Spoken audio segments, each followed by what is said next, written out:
how many of us? It's so nice to see you. Great. And Joe, didn't see you for a long time, Joe. Yeah, good to see you, Natan. You look good. Yeah. Where are you in New York? In Riverdale, New York. Oh my God, Riverdale looked awful from here. Yeah, from Jerusalem at least. Yeah, we miss Jerusalem. We want to come and see our children and grandchildren soon. Yes, right. Well, we in Jerusalem look like in much better shape than in New York. Yeah, we're getting better in New York, but we had a tough time. So Hadassah and I have been in what we call house arrest. These few weeks which we didn't see our grandchildren was really very traumatic, but now it looks okay. Now we are traveling with them. Just now we are with them on the north, on the resort, so on vacations. Okay, that's good. I don't want to make you too envious, but there are advantages to be in Israel. Yeah, no, I think Israel has dealt with this much better. Really. Much better. Impressive. Yeah. And Yoshka, Shalom, Yoshka, you are in Berlin? Yeah. How situation in Berlin is now? Well, we are reopening. You're opening. We are going into a phase of normalization. Yeah, well, let's hope. Let's pray and hope. Yeah. So, Maxim, I simply can't say, is everybody on? Can we start? Give us 2 minutes, just 2 minutes, of course you. Okay? Yeah, I see.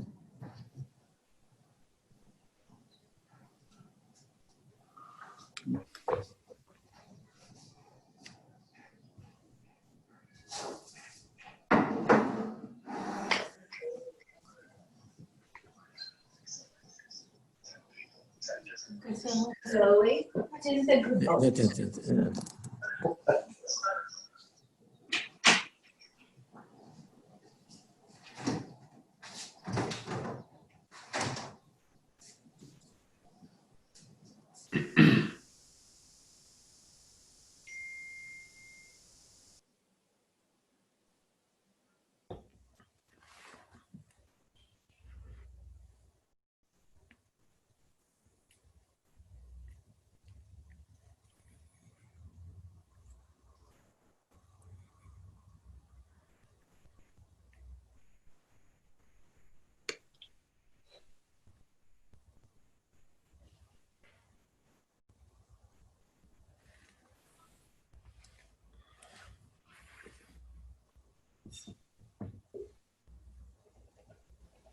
Okay.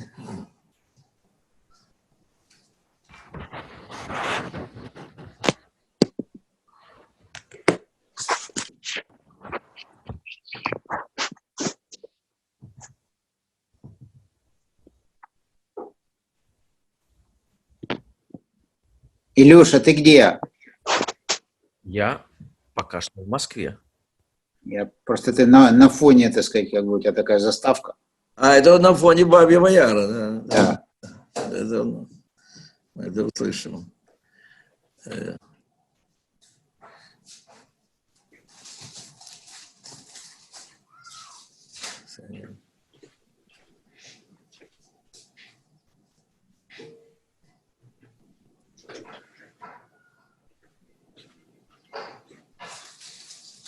К нам присоединился Леонид Макарович.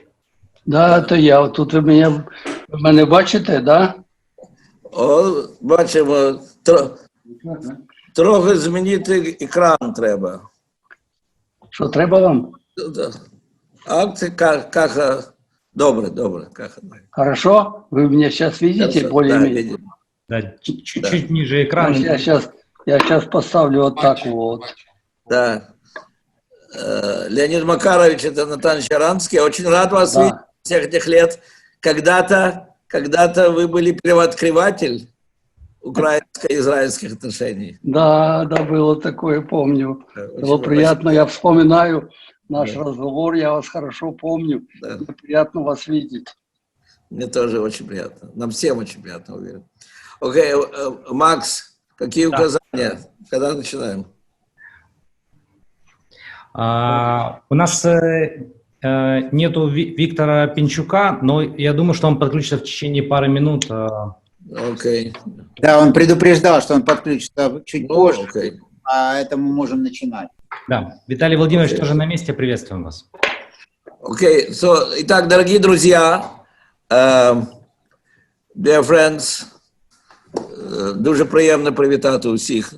Значить, у нас сегодня присоединяется к нам новый член нашего наблюдательного совета, Леонид Макарович Кравчук, первый президент Украины, именно тот президент, с которого началась новая политика Украины в отношении не только по поводу будущего, но и по поводу прошлого, и установления отношений с Израилем, в частности, и признание и разоблачение преступлений как нацистского, так и коммунистического режима. Мы это очень ценим, и мы очень рады вас приветствовать. В прошлый раз к нам присоединилась Светлана Алексеевич, лауреат Нобелевской премии, писатель белорусский, и она собиралась участвовать и сегодня. И, к сожалению, в последний момент там стихийное бедствие в Беларуси, и у нее пропал интернет. Она прислала специально, просила очень зачитать ее приветственные слова, поскольку она очень хотела участвовать, вот у меня зачитываю. Ну, слушайте, в Беларуси, если пропал только интернет, это еще не самое страшное. Дорогие друзья, очень жаль, что я не с вами в эти минуты, хотя я мысленно с вами. Хочу сказать, что мне очень нравится дерзкая и красивая идея проекта, такая печаль. Нам всем нужно мужество и идеализм, потому что надо много людей влюбить в нашу идею.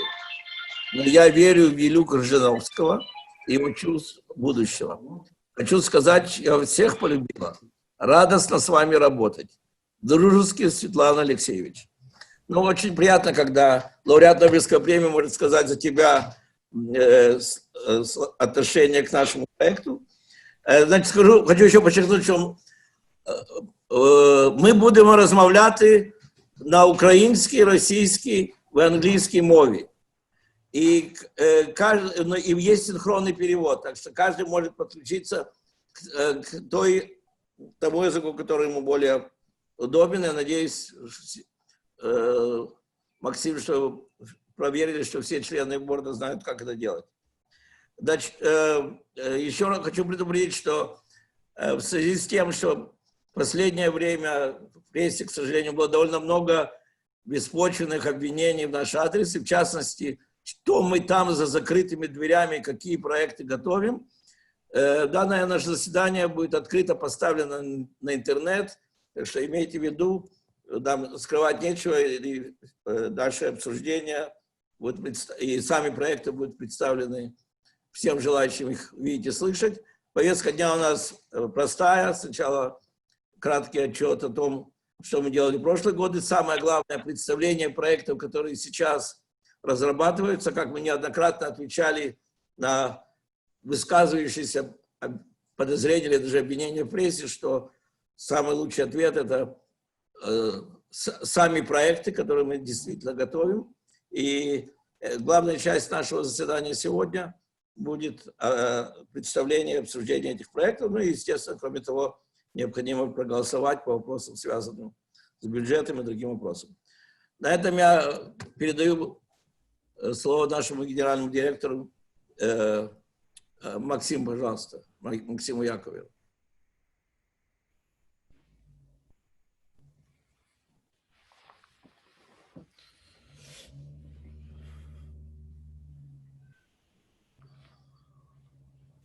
Максим, ты на Максим, мьюте. звук включи. Максим. Да, спасибо, Натан, большое. Добрый день всем членам наблюдательного совета, всем гостям. Я хочу начать с напоминания себе в первую очередь, зачем мы здесь. Персонально для меня Холокост – это глубоко личная история. Я благодарен, что есть возможность вместе работать над реализацией этой миссии. Мы довольно молодой проект. Для сравнения, от момента идеи до открытия музея истории польских евреев в Варшаве это заняло более 15 лет. Наш проект достаточно динамично развивается. За 3,5 года создан фундамент. Есть инфраструктура проекта, есть земельные участки, создан базовый исторический нарратив. В 2020 году мы запланировали бюджет на уровне 2019 года, но ожидаем существенное уменьшение процента административных затрат. Основным проектом в 2019 году был архитектурный конкурс, на который было потрачено более $1 миллиона. И хотя в 2019 году научный совет не собирался, было создано 4 проекта, в том числе 3D-модель, был придуман проект истории, были записаны первые интервью устной истории. Значит, почему это не этот самый, не регулируется? Нема нічого, да, Лімука? Sorry? Нічого не йде у вас? У вас нічого чи балакать у вас? Що? Мені слово чи як? Нет. Пока, Леонид Макарович, сейчас я закончу презентацию. В 2019 году также был создан ряд контентных проектов. Возвращаясь к текущему году, я хочу сказать о нашей команде. Вы можете заметить существенное изменение в организационной структуре организации. Это обусловлено тем, что начался новый этап, более креативный, с созданием собственного контента. И нам необходимы таланты, которые будут сфокусированы именно на этом. Наш проект стоит на 2 столпах. Первый – это наука, которая создает знания. И второе – это контентная часть, которая находит язык донесения этого знания в той форме, которая позволит понять и сопереживать. С точки зрения науки мы увеличили штат почти вдвое. И важно, что практически все историки, которые работали ранее, продолжили работу над своими проектами. И таким образом сохранилась преемственность ключевого направления. А креативную часть мы фактически создали с нуля. При этом мы, повторюсь, планируем снизить процент административных затрат в сравнении с 2019 годом. Больше о проектах сегодня расскажет команда. Я лишь приведу несколько ключевых фактов. В этом году у нас утроилось количество научных проектов. Что мы делаем впервые? Мы собираем и систематизируем все знания о Бабьем Яре, созданные человечеством до сегодняшнего дня. Мы впервые создаем аннотированную библиографию всех публикаций и делаем энциклопедию Бабьего Яра. И планируем ее издание в 80-й годовщине. Мы индексируем всю информацию в архивах по нашей тематике, собираем список существующих артефактов в архивах мира. В связи с появлением контентного подразделения мы также усовершенствовали работу научной части за счет мультидисциплинарной работы команд. Например, в 2019 году началась работа над геолоцированием мест расстрела в Яре. В 2020 это трансформировалось в полноценную 3D-модель изменения территории на протяжении всего 20 века, которая в том числе включает места расстрела. И в результате у нас появится фильм расследования и физическая модель, которая может стать частью экспозиции. Такие проекты, они позволяют иметь синергию художественной части, которая усиливает научную, и наоборот. Ключевым проектом в 2020 году является кураторский концепт. Но пока он готовится, мы уже сейчас, в июне, готовы запустить проекты, которые позволят понять вектор нашего мышления. И это также даст возможность нам получить обратную связь от аудитории, во что она вовлекается, и учесть это при создании кураторского концепта. Мы говорили о 3D-модели, и у нас есть идея через точечные инсталляции показать наш подход к изменениям на месте, в самом Бабьем Яру. С точки зрения управления организацией ситуация выглядела следующим образом. Первые 2 месяца мы одновременно занимались формированием команды, бюджетом и запуском проекта. В идеальном мире любая организация должна это сделать до конца года, но поскольку мы приступили в феврале, в декабре месяце эти процессы у нас заняли до февраля. К сожалению, из-за короны мы сделали это дважды, но по сути отказались от всех офлайн-активностей и перепридумали существенную часть проекта. Мы ориентировались на Европарламент и ключевые институции, которые отказались от офлайн-активностей до конца года. Как я говорил, мы параллельно занимались запуском проектов, поэтому в январе мы запустили первые 5 проектов, в феврале еще 3, в марте вы видите на экране. Важно также отметить, что в середине апреля мы получили довольно серьезный медиакризис, который начался с атаки на проект и имел несколько обострений в течение следующих 1,5 месяца. Тут я бы хотел остановиться отдельно и уделить этому немного внимания. Для нашего понимания, для понимания кризиса надо отступить на несколько шагов назад и вспомнить, как начинался проект. В 2016 году инициативу по созданию фонда поддержал мэр, президент, доноры, выдающиеся представители украинского и международного сообщества. Уже через 3 месяца после открытия международные историки обсуждали нарратив. А всего через месяц 16 украинских историков написали открытое письмо с критикой проекта. Фактически было 2 больших вопроса. Должны быть учтены все жертвы трагедии. И второе, не может быть оправдания в политике СССР по затиранию памяти этой трагедии. Эта критика дальше была системная, но озвученные риски были учтены в нарративе, который через 1,5 года был опубликован, и нарратив получился достаточно сбалансированный. Несмотря на это, через 3 месяца при поддержке Министерства культуры был опубликован альтернативный нарратив этой группы критиков, который до сих пор проходит международное рецензирование. Организация также столкнулась с критикой участия доноров с российским гражданством, что не являлось проблемой в начале. Таким образом, подойдя к 2020 году, мы имели фон от практически конкурирующего проекта. И в 2020 году именно эта группа выступила локомотивом письма на президента и премьера с призывом монополизировать право мемориализации в Бабьем-Яру и инициировать вопрос о земельных участках. Что было нового в 2020 году? Мы также получили критику от бывших сотрудников и партнеров фонда. В международной прессе это получило огласку после того, как рабочая презентация использовалась для манипулятивного представления проекта в прессе. Наша позиция достаточно прозрачная и системная. Мы предложили президенту Украины назначить представителя в наблюдательный совет. Мы пересоздаем общественный совет и двигаемся в сторону максимальной прозрачности. У нас появился еще один сильный украинский голос в наблюдательном совете, и мы здесь рады приветствовать Леонида Макаровича. Мы создали 2 научных института и усиливаем научное направление. Сейчас создается художественный совет, в который войдут украинские и международные деятели культуры и искусств, а также предложили всем заинтересованным сторонам, у которых схожая миссия, присоединиться к нашему проекту. У нас есть ряд внутренних вызовов, над которыми мы работаем. Ключевое – это создание кураторского концепта и все решения по архитектурному конкурсу, которые мы должны принять до конца года.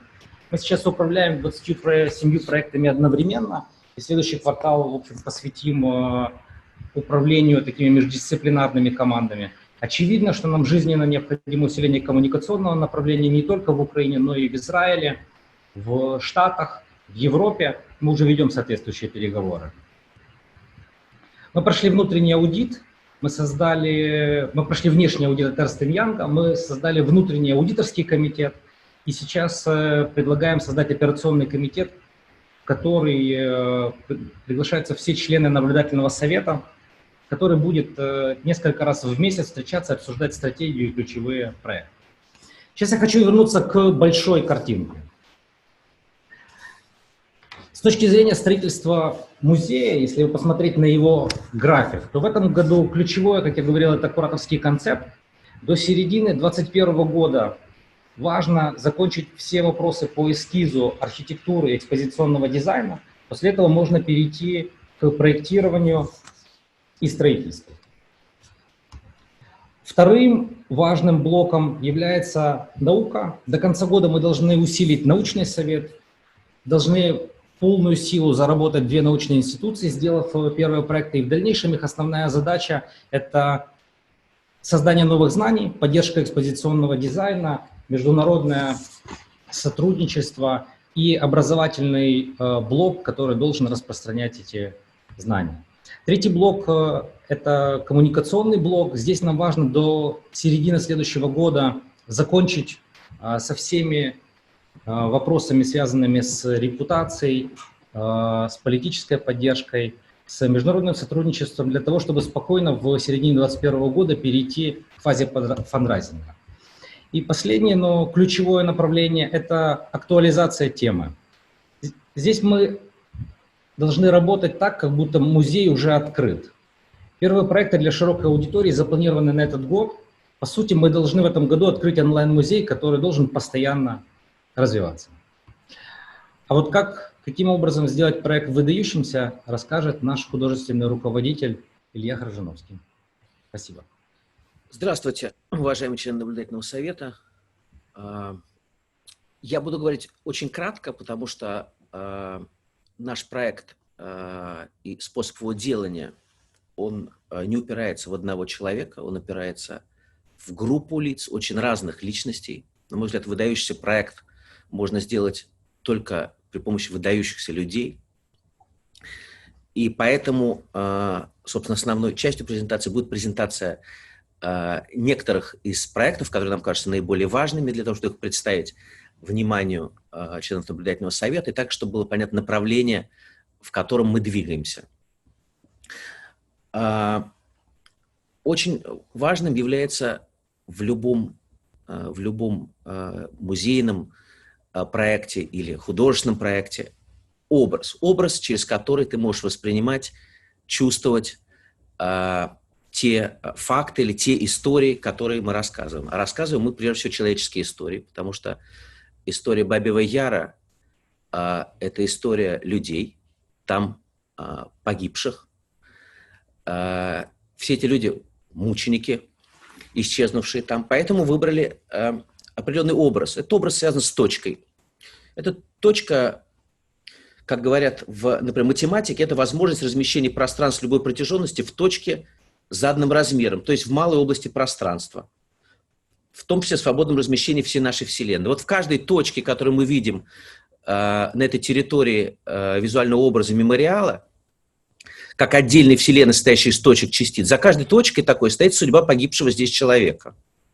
На нашем сайте, который будет запущен в конце месяца, можно будет при приближении каждой из этих точек обнаружить историю, информацию о судьбе погибшего здесь человека.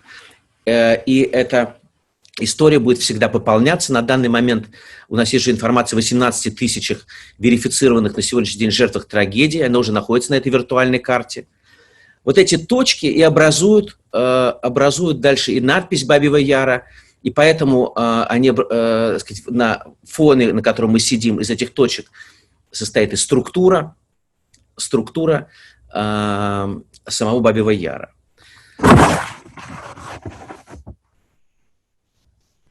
Здесь есть предложение по тому, как может выглядеть новый вариант надписи Бабий Яр из этих точек, преображающихся как я уже говорил, в структуру самого Яра, в надпись и в ландшафт.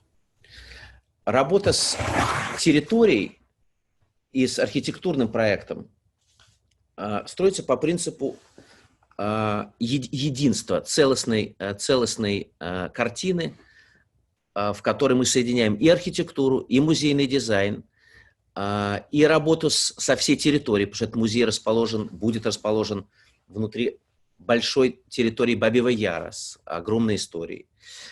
Работать мы будем при помощи воркшопов. Архитектурный конкурс, проведенный в прошлом году, важный, замечательный, по результатам его выбран был проект, он требует переработки, безусловной. И в июне мы проведем первый воркшоп, связанный с такой возможностью переработки. Его будет проводить компания Phase 1 немецкая, которая, собственно, проводила архитектурный конкурс. В серии воркшопов будут принимать участие не только архитекторы, но и историки, философы, психологи, музейные дизайнеры и специалисты в истории памяти. Вот, собственно, эти группы, эти разные очень люди, разные личности должны будут за ближайшие несколько месяцев сформировать некий образ музея, который затем будет описан в концепции и затем перейдет в доработанный архитектурный концепт. Часть, связанная с территорией, да, с ареалом Бабьего Яра, с изучением его, она для нас сейчас является важнейшей. Мы изучаем и исторические факты событий 1941 года, и саму территорию. Мы это делаем всеми возможными разными способами и разным типом проектов. Большая часть наших проектов междисциплинарные. Эти проекты в случае их одобрения наблюдательным советом будут также частью онлайн-платформы, которую мы запустим в ближайшее время и которая превратится в онлайн-музей задолго до того, как будет построен непосредственно физическое здание музея. И это даст возможность людям со всего мира коммуницировать, высказывать свое мнение, потому что на нашем сайте будет обратная связь, возможность чатов, возможность оценок, возможность вот этого разговора, диалога. Смогут коммуницировать, а также узнавать о том, что же случилось в Бабьем-Яру в 1941 году.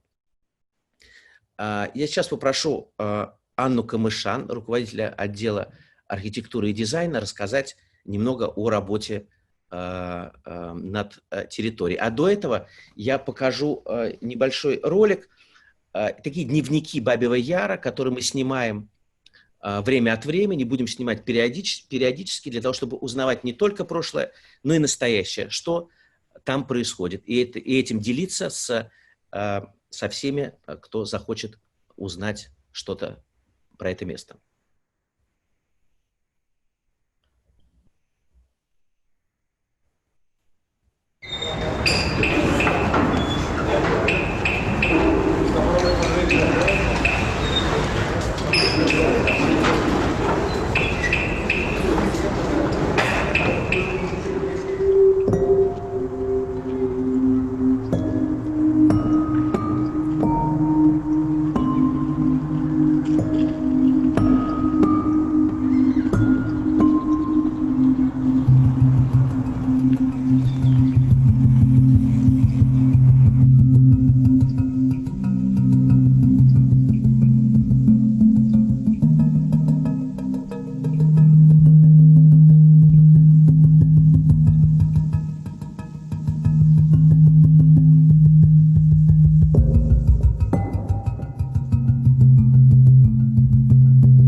Сейчас вы увидели запись буквально вот 2 дней в Бабьем Яру, сделанных нашим коллегой, нашим оператором. А теперь Анна Камышан расскажет про исследование территории. То есть наш главный жанр сейчас исследование, но одновременно эти исследования должны делаться в такой форме, в которой это могло быть интересно широкому кругу людей, потому что вовлечение людей, актуализация темы через действие – наша также важная задача, и это возможность создать концепт наиболее убедительным, сбалансированным и по-настоящему выдающимся. Анна, пожалуйста. Спасибо, Илья. Я рада приветствовать всех, кто здесь сегодня собрался, и благодарна за возможность представить некоторые проекты, которыми я занимаюсь в фонде.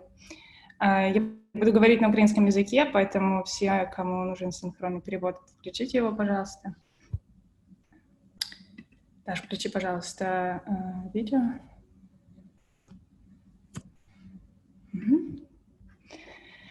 Тож, як сказав Ілля, цього року ми займаємося розробкою концепції, і перше, з чого ми почали, це збір усієї доступної інформації для нас про це місце.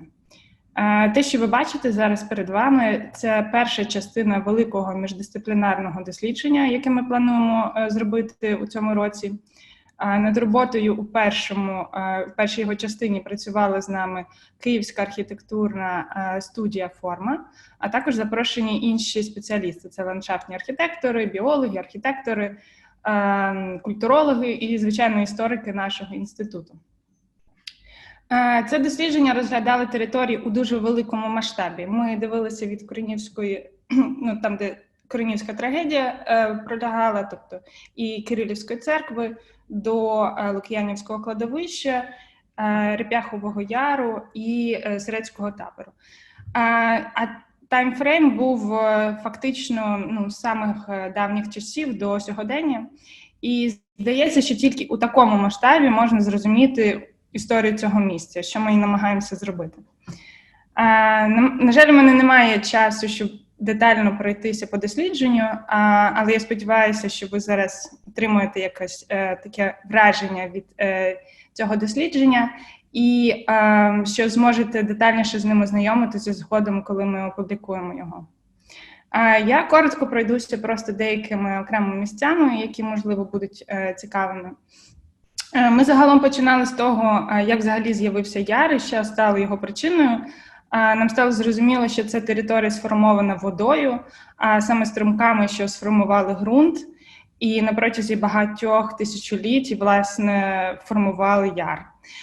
Це доволі банальна історія з точки зору урбаністики про скриття струмків під землею, але тут, на території Бабиного Яру, відчувається особливо чуттєво, адже не тільки люди загинули тут, але разом з ними, здається, і дух цього місця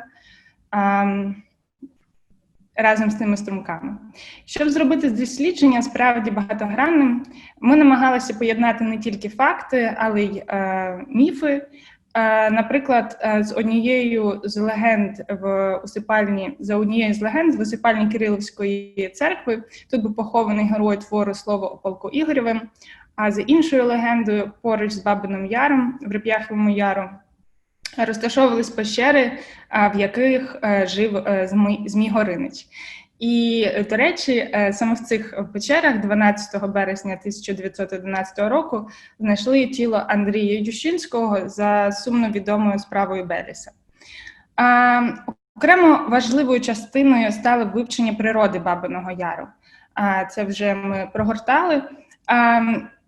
Цікаво, наприклад, було дізнатися те, що на місцях, де земля була сильно піддавалася впливу антропогенному, тобто людському впливу, де Куренівська трагедія пройшла і інші, тобто масові розстріли, в цих місцях ростуть тільки рослини-піонери, і ці рослини-піонери, вони не вимагають ніякого великого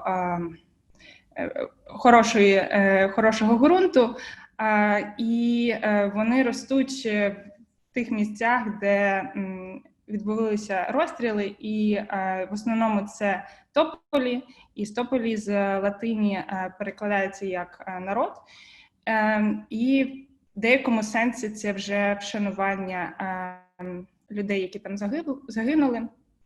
Це дослідження стало також опорою для роботи з територією, і ми намагаємося концептуювати ті речі, які зможуть подалі стати основою підходу до роботи з територією.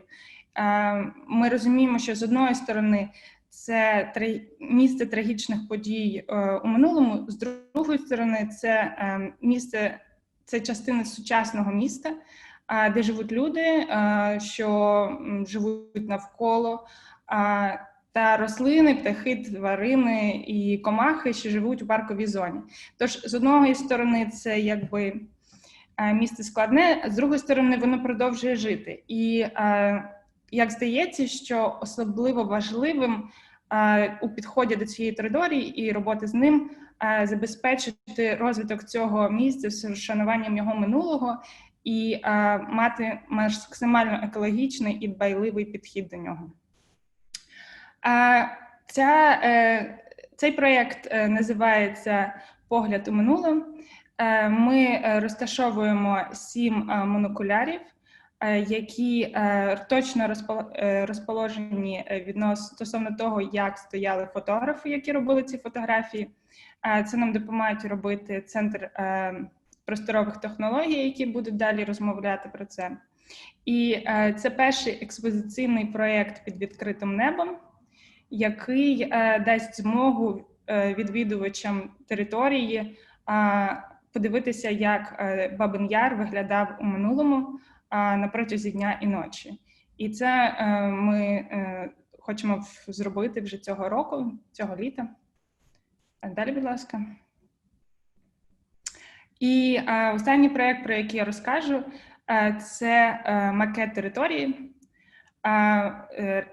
Також разом з Центром просторових технологій ми зробимо макет, який у майбутньому зможе стати вже частиною постійної експозиції музею і зможуть розказувати історії про місце пам'яті за допомогою нових технологій. Дякую, я була рада. Це все. Спасибо. Спасибо, Анна. Вот та быстро пролистываемая книга, которую вы видели в начале Аниного спича, это на самом деле первое такое серьезное и многостороннее исследование территории Бабьего Яра со всех сторон. Эта книга вот тоже в ближайшее время выпущена и разослана и всем членам наблюдательного совета, а также будет доступна всем интересующимся. Хотя это одновременно с этим является нашим рабочим документом. А сейчас я хочу вам представить Максима Рахманика, архитектора и исследователя, директора Центра пространственных технологий, с которым мы делаем проект, связанный с 3D-моделью. И это тоже междисциплинарный проект. Максим о нем сейчас расскажет. Пожалуйста, Максим. Дякую, Ілля, за інтродакшн. Я буду говорити українською. Просили робити маленьку паузу для перекладача.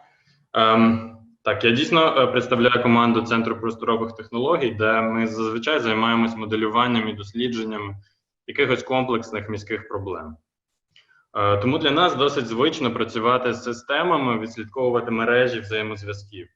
І з самого початку роботи над 3D-моделлю Бабиного Яру ми поставили перед собою задачу поєднати всі архівні матеріали в одному середовищі.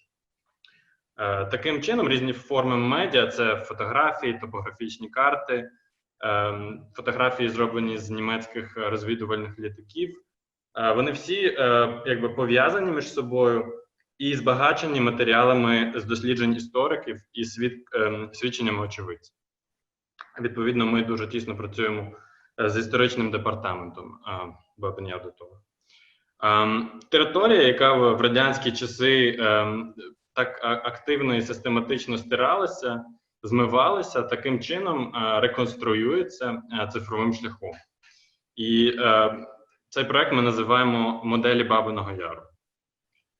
Зараз покажуть коротке відео, в якому, сподіваюся, що буде зрозуміла природа нашої роботи, а так само, наскільки багато інформації можна зібрати таким чином. The ditch, the sand pit, the dried riverbed, the valley of death. These are some of the ways the witnesses of the events at Babin Yar described the place, where between 1941 and 1943, over 100,000 people were massacred by Nazi forces.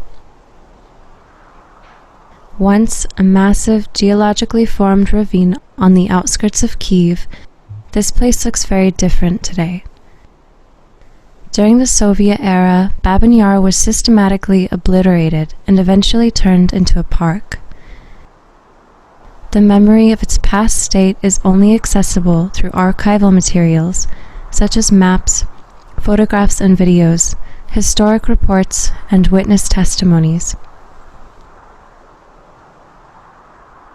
We used old topographic maps to reconstruct 3D versions of the Babin Yar landscape during different periods. For example, here you can see the landscape of Babin Yar in 1924.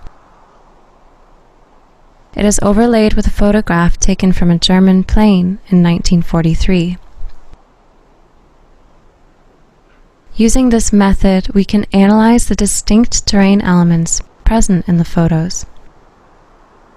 This hill, for instance, can be identified by the shape of the slope right here and those trees over there. By tracing such distinct features, we managed to pinpoint the exact locations where most of the archive photos were taken. This analysis helped us to match the positions of actual cameras used to take the photos with the virtual ones in the reconstructed 3D model, and to trace how Babin Yar has changed over time. For example, in this photo taken on October 1st, 1941, the day after the mass execution, Soviet POWs are seen covering the ravine where tens of thousands of dead bodies are buried. We can see that the depth of the ravine in this photo here is visibly lower than it was in 1924. We use the located photographs to reconstruct the terrain in greater detail during various historically relevant moments in time. In this case, for example, the photos by German military photographer Johannes Hale were used to make the models more precise at the western spur of Babin Yar, where the mass executions of September 29th and 30th took place, and a former sand quarry where the Jews were gathered and undressed before their killing. Each located scene is populated with 3D modeled people, clothes, plants, and other important details that were a part of the historical narrative. The analysis of shadows within the 3D scenes verified the locations of the photos and helped us to find the exact times when they had been taken.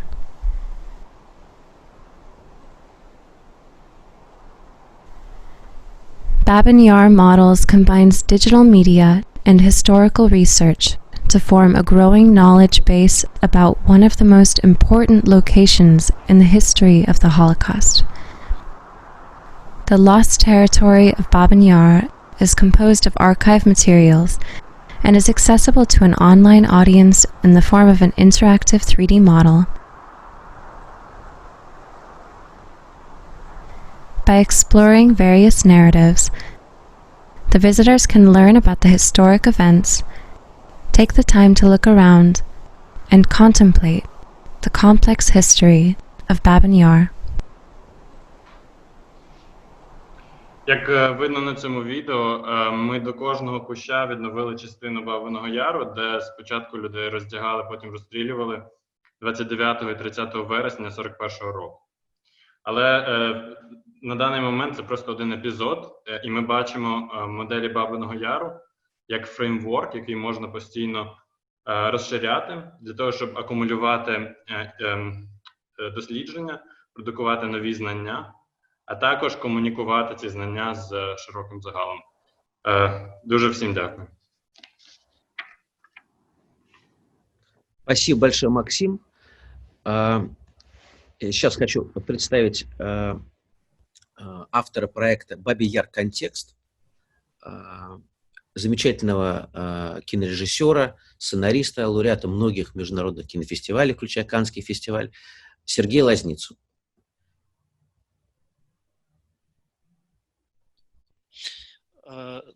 Спасибо, Илья. Добрый день. Очень приятно вас здесь всех встретить. И для меня большая честь принять участие в работе мемориала. И я благодарен Илье за приглашение. Проект называется «Бабий Яр. Контекст». И цель проекта – собрать и восстановить в виде кинороликов, кинофильма и инсталляций исторический контекст трагедии, который запечатлен на пленке. Мы хотели бы собрать все запечатленное на кинопленку и сохранившееся в разных архивах, как то Красногорский архив в Москве, в Подмосковье, архив Пшеничного, Бундесархив. Я нашел материалы в некоторых частных архивах в Германии, которых, я думаю, что никто не видел. Значит, все материалы, которые имеют отношение к причинам трагедии, к самой трагедии и к ее последствиям. Из этих материалов я сделаю эпизоды. Каждый эпизод длиной от 2 до 5 минут. И начиная с сентября месяца этого года мы будем выпускать по 2 таких эпизода в интернете.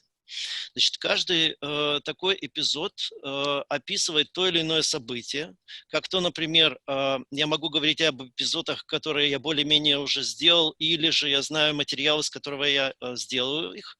Например, Киев в первые дни войны, подготовка Киева к обороне, вход в Киев войск вермахта, лагерь военнопленных, он тоже снят на левом берегу Днепра. Как вы знаете, в окружение попало около 600 тысяч солдат и офицеров Красной Армии. Взрывы города Киева, есть тоже такой эпизод. которые были инспирированы специальным подразделением Красной Армии. Есть большой фильм, который описывает и говорит о Киевском процессе 1946 года. И это тоже будет эпизод. Есть эпизод о последней на данный момент публичной казни в городе Киеве. Она состоялась в 1946 году. После Киевского процесса казнили 12 военнопленных, которые имели отношение так или иначе к событиям на Украине и так далее. И эти эпизоды будут охватывать период времени от начала вторжения Германии на войск вермахта на территорию СССР и оканчивая, последнее, что я знаю, это, наверное, установка памятника в 1976 году. Я не знаю еще, до чего нам удастся дотянуться. Я очень хотел бы найти, я уверен, что эти архивы есть. Это архивы КГБ, когда пытались собираться в Бабьем Яру, и эти попытки пресекались. Я уверен, что есть такая пленка. Может быть, удастся, может, нет. И впоследствии из этих эпизодов я сделал документальный фильм. И материалы эти будут сканированы, очищены, стабилизированы, и будет сделана цветокоррекция, звук. И сейчас, в принципе, технология позволяет достигать очень хорошего качества изображения, так как если бы это было снято сейчас. И звук, я в звуке не использую голос за кадром, который поясняет нам что-то, и не использую комментирующую музыку. Мы стараемся делать звук таким образом, чтобы погрузить зрителя в это состояние, в тот эпизод, который я буду показывать. Единственное, что можно позволить себе, это информационный титр, сообщение сухое о том, что мы видим, если это необходимо, и если мы знаем, что это. И сейчас вы посмотрите два эпизода, которые пока что я смонтировал из рабочего материала, поскольку архивы еще не совсем работают. И для этих эпизодов мы сделали звук. Они не в очень хорошем качестве, качество будет идеальное, я это гарантирую. Я уже имею хороший опыт работы с архивами, я знаю, что это такое, как с этим работать, и я с негативом уже более-менее этих эпизодов соприкасался, я видел кусочки. И первый эпизод – это он снят в 1959 году. Он из черно-белого и цветного ролика собран. Два ролика снято было. Это июнь 1959 года. Снято строительство и наполнение Бабьего Яра отходами кирпичных заводов. И второй эпизод снят 13 марта 1961 года, когда прорвало плотину, и эти отходы хлынули на Куреневку. По-моему, волна была 4 метра. Волна, которая снесла людей, дома, трамвайное депо. Все это было уничтожено грязевым потоком. И после этого приехала съемочная группа и сняла этот эпизод. Давайте посмотрим.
Когда погребают эпоху, прощальный псалом не звучит, крапиве и чертополоху украсить ее предстоит, а после она выплывает, как труп по весенней реке. Так и получилось. Я не знаю, чем я и как закончу фильм и эти ролики. Я еще не знаю, что я смогу найти, но я постараюсь сделать все возможное, чтобы найти максимум материала, который был снят и имеет отношение к этой трагедии. Спасибо большое за внимание. Спасибо. Спасибо большое, Сергей. Разговор о прошлом невозможен без разговора об этом в настоящем. Вообще, в самом понятии разговора, актуализация темы через то, что она становится важной для современных людей, живущих сейчас, будущих, точнее, посетителей будущего музея, это одна из наших приоритетных задач, потому что в этом разговоре можно многое выяснить, прояснить. И я хочу вам представить проект, собственно, с таким названием «Разговор». Представит его Ксения Марченко. Звук, Ксюша, включи, пожалуйста. Теплі вітання всім в різні частини світу. У нас є неймовірний шанс зараз говорити, розмовляти. У нас є для цього всі можливості і, можливо, потенційно великий архів для подальшого опрацювання.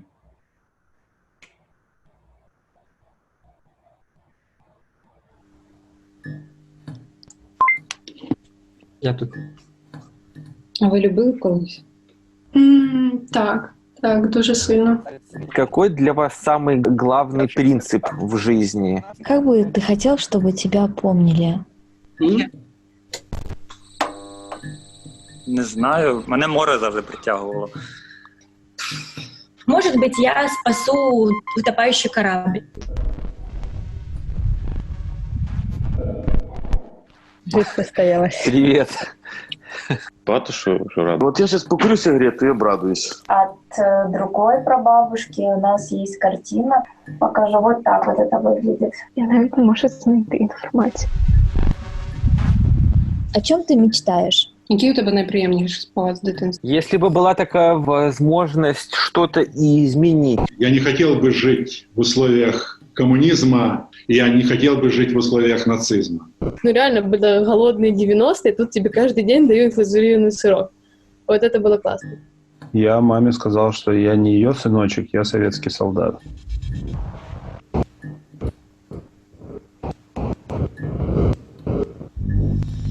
Для меня Бабин Яр – это остановка транспорта. Потому что часть моей семьи была расстреляна в Бабьем Яру. В Бабиному Яру я відчуваю зв'язок з історією. Вы когда-то были в Бабьем Яру? Нет.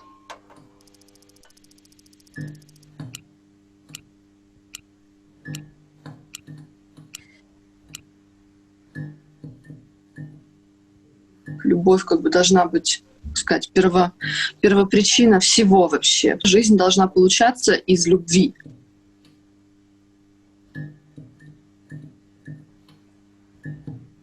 Ми люди, ми належимо часу, ми належимо простору, і чимало з нас справді мають можливість потрапити в сучасне місце Бабин Яр. Документальний онлайн-проєкт «Розмова» створює для 50 щонайменше тисяч українців ситуацію пошуку серед поняття «ми», такого чіткого відчуття «я». Цей проєкт про потребу обговорити обставини, яких існують індивідуальна пам'ять, і в цих обставинах про пам'ять, як трансформуються знання про трагічні події, як зникають або створюються якісь нові міфи. Проєкт наш також про те, як минуле впливає на сьогодні і як воно формує наше бажане майбутнє. Чиї історії стануть основою цього проєкту? Я, мабуть, без перебільшення скажу, що всіх людей, тому що нам цікаві українці різного віку, усі люди зі зламами, радостями, мріями, історії людей різного віку, тому що ані статус, ані переконання ніколи не забирають у нас здатність переживати, а власне і проживати своє життя в якийсь особливий спосіб. Розмови про реальність, здається, іноді складаються з таких неважливих проміжних ситуацій, але врешті-решт в кінці цього життя хтось назве, чи можливо всі ми назвемо долею, життєвим шляхом, шляхом рішень, бажань, шляхом контакту з іншими людьми. Тому за основу нашого проєкту ми взяли ідею соціальної мережі, знайомства великої кількості людей через персональні історії. Як це працює? Всі запитання інтерв'ю будуть опубліковані на сайті, з ними можна ознайомитись, вони стосуються теми ідентичності, теми пам'яті, патріотизму, цінностей, низки таких фундаментальних людських запитань, про які у нас 100% немає шансу поговорити з людиною під час першого знайомства. Але це можливо зробити у нас на сайті. Як саме? Можна зареєструватись на інтерв'ю, і інтерв'юер поставить запитання, а також можна вибрати із переліку запитань ті, які подобаються, і надіслати їх нам у проєкт. І також можна поставити свої запитання, на які зреагують інші люди. Всі відео будуть з'являтися на сайті в повному обсязі, і кожне з інтерв'ю буде закодоване смислами, і через пошукові фільтри можна буде знайти і порівняти, чи люди переживали так само події з тобою, чи в якийсь відмінний спосіб. Фактично ми створюємо механізм для знайомства людей на глибокі теми, а людина, яка приходить до нас, приєднується, розповідає про реальність, про сучасність, про людей і знайомиться з цінностями меморіалу Бабин Яр. Дякую за увагу. Спасибо большое, Ксения. Вот, собственно, этот мост между прошлым и будущим нам и предстоит проложить в настоящем, пытаясь образовать и найти тот язык, на котором можно говорить об этой трагедии так, чтобы это чувствовалось, эмоционально воспринималось, было важным и значимым для тех людей, которые живут в наши дни. Я хочу представить писателя, книги которого переведены на десятки языков и вышли многомиллионными тиражами во многих странах и стали бестселлерами, например, в США. Члены Совета по информации, демократии и цифровым технологиям при президенте Французской Республики, руководителя проекта «История будущего» Михаила Зыгоря. Михаил, пожалуйста. Спасибо, Илья. Действительно, в своей работе, в работе нашей студии мы обычно производим исторические диджитал-проекты, которые оживляют историю. В этом как раз специализация нашей студии. Мы переводим историю на язык современных технологий и современных интерфейсов. И в нашей работе очень важно ориентироваться на молодую аудиторию, внимание которой ухватить непросто, но мы понимаем, что с ней нужно разговаривать на понятном ей визуальном языке. И для этого очень часто приходится изобретать новые жанры. Жанры диджитал-искусства, которые не существовали до сих пор. Но это стоит того, потому что именно изобретая какие-то новые жанры, основываясь на технологиях и на социальных сетях, на мобильных интерфейсах, мы часто завоевываем многомиллионную аудиторию. Так было с многими нашими проектами.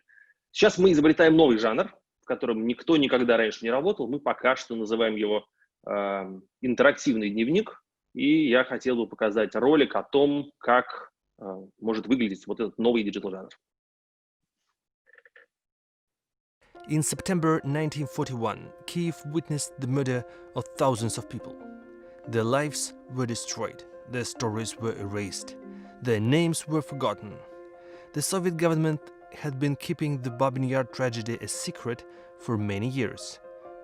These people had already lost their lives, and then they lost their right to be remembered.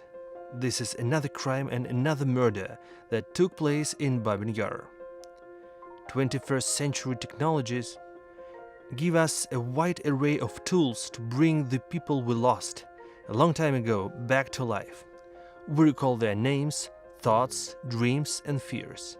We revive the memory of them. We are going to use all the new technologies in reviving the stories of the Babin Yar victims.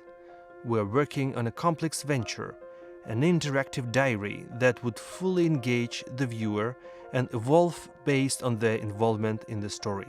Our interactive diary is a non-fiction experience that places the viewer in the midst of the events and gives him or her a chance to interact with the contemporaries of the tragedy.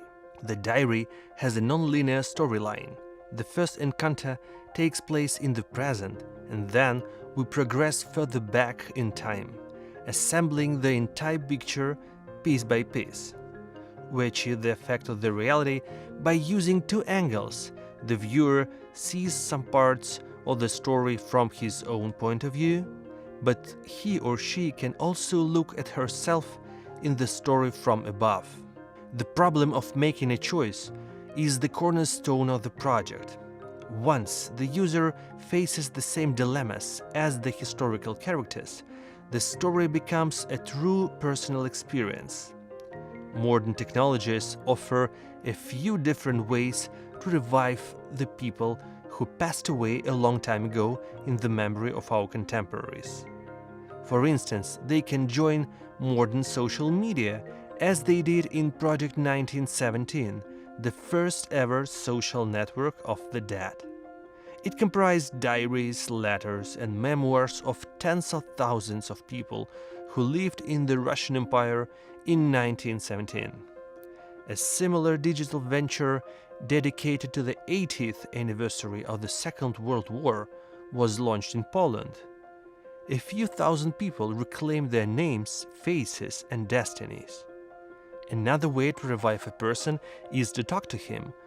Modern neural networks can process everything ever written by a person and model his speech.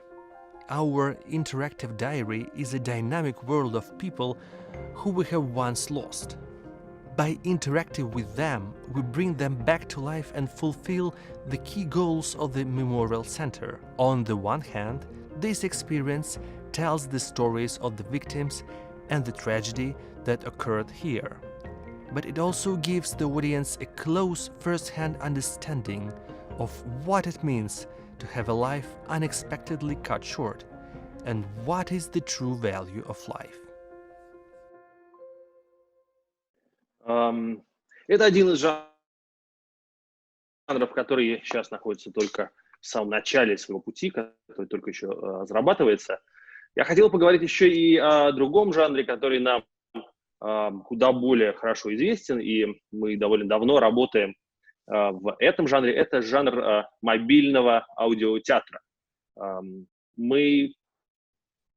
и моя команда уже в течение нескольких лет производим аудиоспектакли, вписанные в городское пространство, делаем это в разных городах. И для меня Бабий-Яр — это место, связанное и с моими личными переживаниями. Я много раз был в Киеве и как раз оказывался в этом самом мемориальном парке, поэтому для меня давно казалось очень важным создать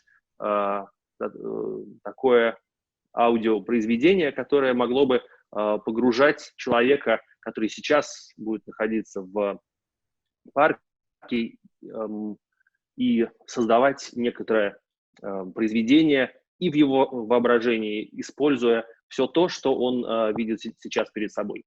Давайте я покажу вам небольшой ролик о том, каким может выглядеть аудиоспектакль.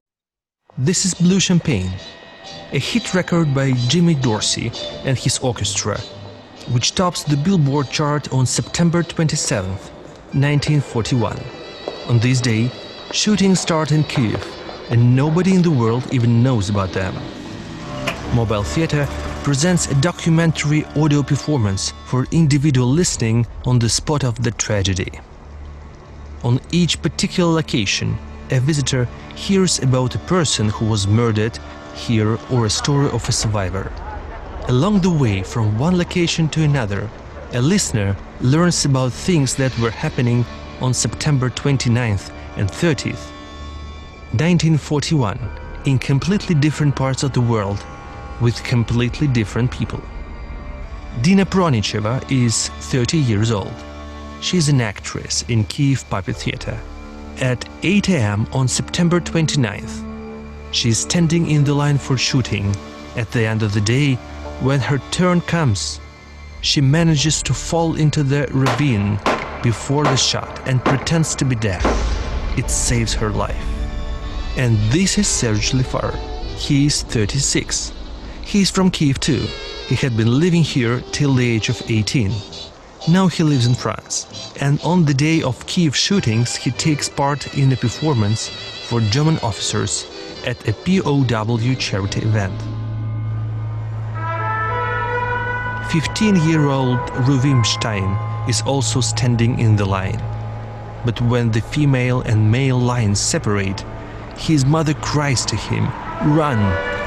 And he runs and hides in a pipe, hearing machine gun fire.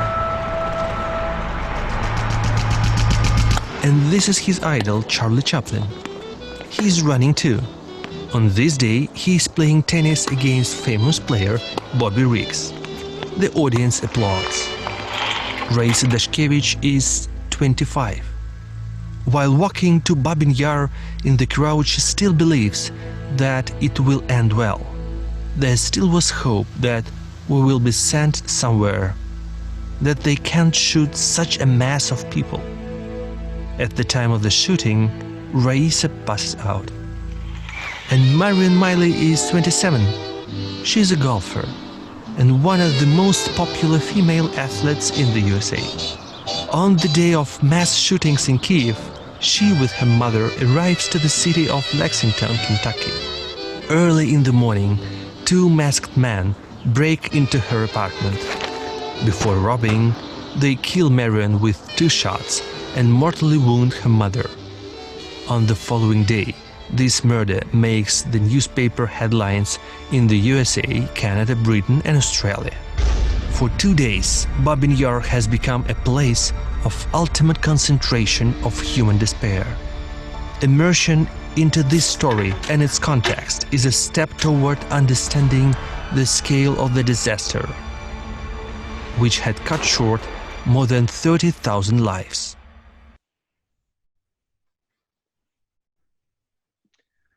Благодарю всех. Спасибо большое. Членов совета за вашу работу, за вашу смелость. Спасибо большое, Михаил. Спасибо, Илья. Вот помимо тех проектов, которые вы видели, у нас еще есть много проектов, которые находятся в стадии обсуждения, разработки. В частности, мы общаемся с замечательными деятелями международными, украинскими культуры, которые согласились, уже выразили свое желание участвовать в этом проекте. Например, Марина Абрамович, мы с ней говорим про несколько возможных проектов. Карстен Хёллер, это художники, это фотограф, выдающийся, великий украинский фотограф, художник Борис Михайлов, это Томас Оберендер, руководитель Берлин Фестшпиле, драматург, это Алекс Пуц, руководитель самого современного на сегодняшний день центра ШЭД в Нью-Йорке. Это Андрей Жолдок, замечательный театральный режиссер, и многие другие.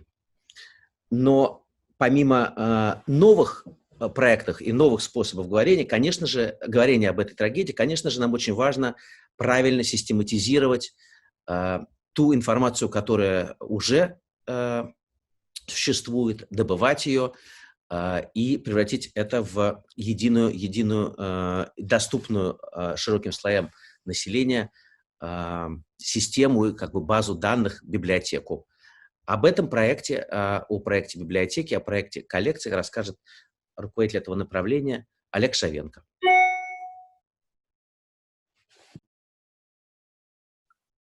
Здравствуйте.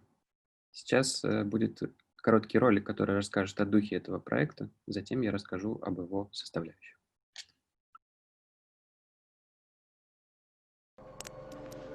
Library, the place that sparks curiosity and regenerates history. Here at Babin Yar Foundation, we aim to create the biggest repository of Holocaust materials in Eastern Europe. Our research team is constantly discovering and processing the massive amounts of data related to the Babin Yar tragedy, Holocaust, and the Jewish population in Ukraine since the beginning of the 20th century. Unique database of photographs, maps, documents, scans, letters, articles, books, newspapers, and videos formed from personal and governmental archives that survived war, occupation, and the Soviet regime. All the information is carefully sorted, tagged, and managed, providing a dedicated space to organise your research. Create your own collections, request materials from our research team, or start with one of the collections that our members have put together for you. Additionally, our verified members will have the unique access to external databases, providing unlimited options to research. Whatever path you choose, Babyn Yar Digital Library is ready to explore. Для очень многих людей тяжело ограничиться парой страниц Википедии для того, чтобы понять глубоко какое-то явление. Особенно, когда речь идет, например, об исследователях, журналистах, ученых, студентах или потомках, переживших Холокост. Мы в рамках нашего проекта дадим им доступ к книгам, статьям, фотографиям, видео, библиографиям, архивным документам и индексам артефактов, которые мы постараемся собрать в одном месте и представить в едином виде, также дав этим пользователям возможность делать с ними то, что обычно доступно во всех популярных социальных сетях в интернете. Ставить лайки, делать закладки, оставлять комментарии и так далее. Таким образом, мы хотим сформировать комьюнити людей, которые со всего мира будут работать даже, возможно, впоследствии над тем, чтобы наполнять нашу библиотеку так же, как и мы сами.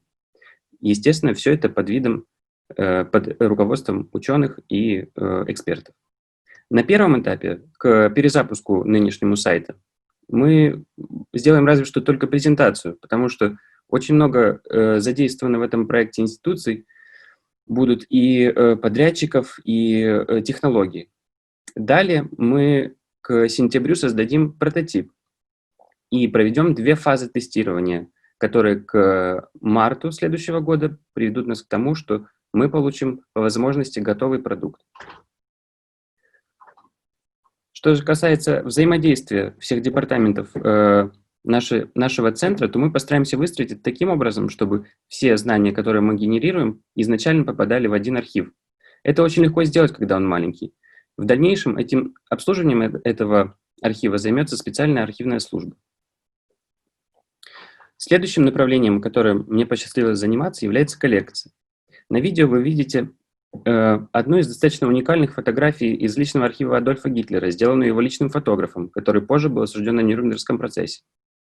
Всего у нас сейчас находится, мы начинали с нуля, у нас сейчас находится около 12 тысяч цифровых копий разнообразных фотографий, в том числе 2000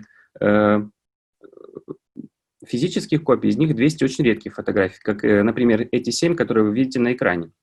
Они были на пленке сержанта Люфтваффе, и на одной из них, которая находится в левом нижнем углу, изображены евреи, которые роют могилу. Это достаточно уникальная фотография, которая описывает то, что произошло с евреями в городе Золочев, на территории тогдашней Польши, нынешней Украины. Вступив в город 2 июля, германские войска спровоцировали погром, который привел к тому, что 3000 евреев было убито. Община еврейская, которая существовала в городе с 16 века, прекратила свое существование. Конечно же, не только поиск старых вещей важен для нас, но и издание книг. Так, например, в этом году, уже совсем скоро, буквально этим летом, мы впервые совместно с издательством «Дух и литера» поддерживаем издание знаменитейшей книги «Черная книга» Василия Гроссмана и Ильи Эренбурга без купюр. Также мы издаем «Банальность зла» Ханны Аренд, поддерживаем точно так же с «Духа и литера», и Владимир Еврейский об истории общины евреев в городе Владимир-Волынский. Мы уже успели издать 3 книги. Среди них всемирно известный комикс «Маус», написанный Артом Шпигельманом по воспоминаниям его отца. И это единственный комикс, удостоенный Пулитцеровской премии. Кроме того, это графическая адаптация дневников Анны Франк и «Геноцид» Адама Джонса. Очень глубокое и обстоятельное исследование о природе геноцидов. На этом я заканчиваю. Благодарю вас всех. Спасибо, Олег. Теперь мы перейдем к, наверное, на данный момент все равно самому важному, я думаю, что не только на данный момент, самому важному направлению, которое у нас есть, к направлению историческому, потому что все, что вы видели в предыдущем блоке проектов, конечно же, прежде всего базируются на истории, на частных историях, на фактах. И вот, собственно, про это направление нам сейчас скажет несколько слов наш генеральный директор Максим. Пожалуйста, представит его. Спасибо, Илья. В декабре Илья сформулировал идею создания 2 научных институтов. И сейчас я рад представить заместителя генерального директора по науке и образованию Руслана, который сделает короткий обзор проектов научного направления и представит руководителя департамента. Руслан, тебе слово. Дякую, Макс. Доброго дня усім. Я радо представлю вам частину нашої наукової команди. Як ви знаєте, на початку цього року ми започаткували 2 науково-дослідних інститути.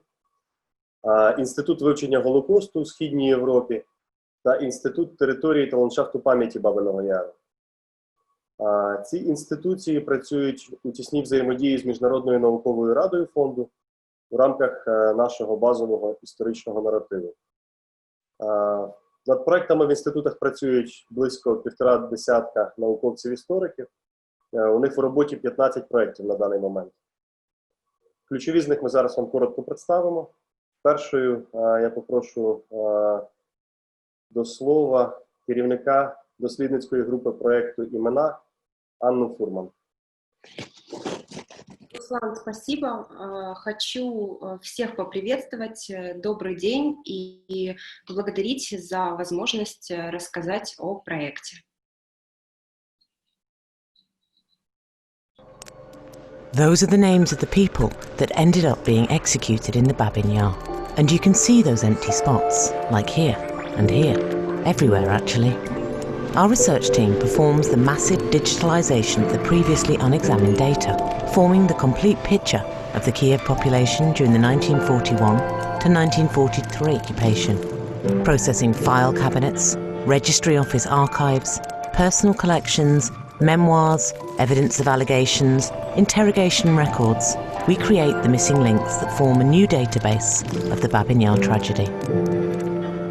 Comparative analysis and complex approach helped us to restore unknown facts on 834 victims within just a couple of months. The ongoing research constantly recovers new connections, revealing the enormous impact of the Babin Yar tragedy on the city nowadays. So we are constantly working to make all lost names to be found, because every life matters, and no one deserves to be forgotten.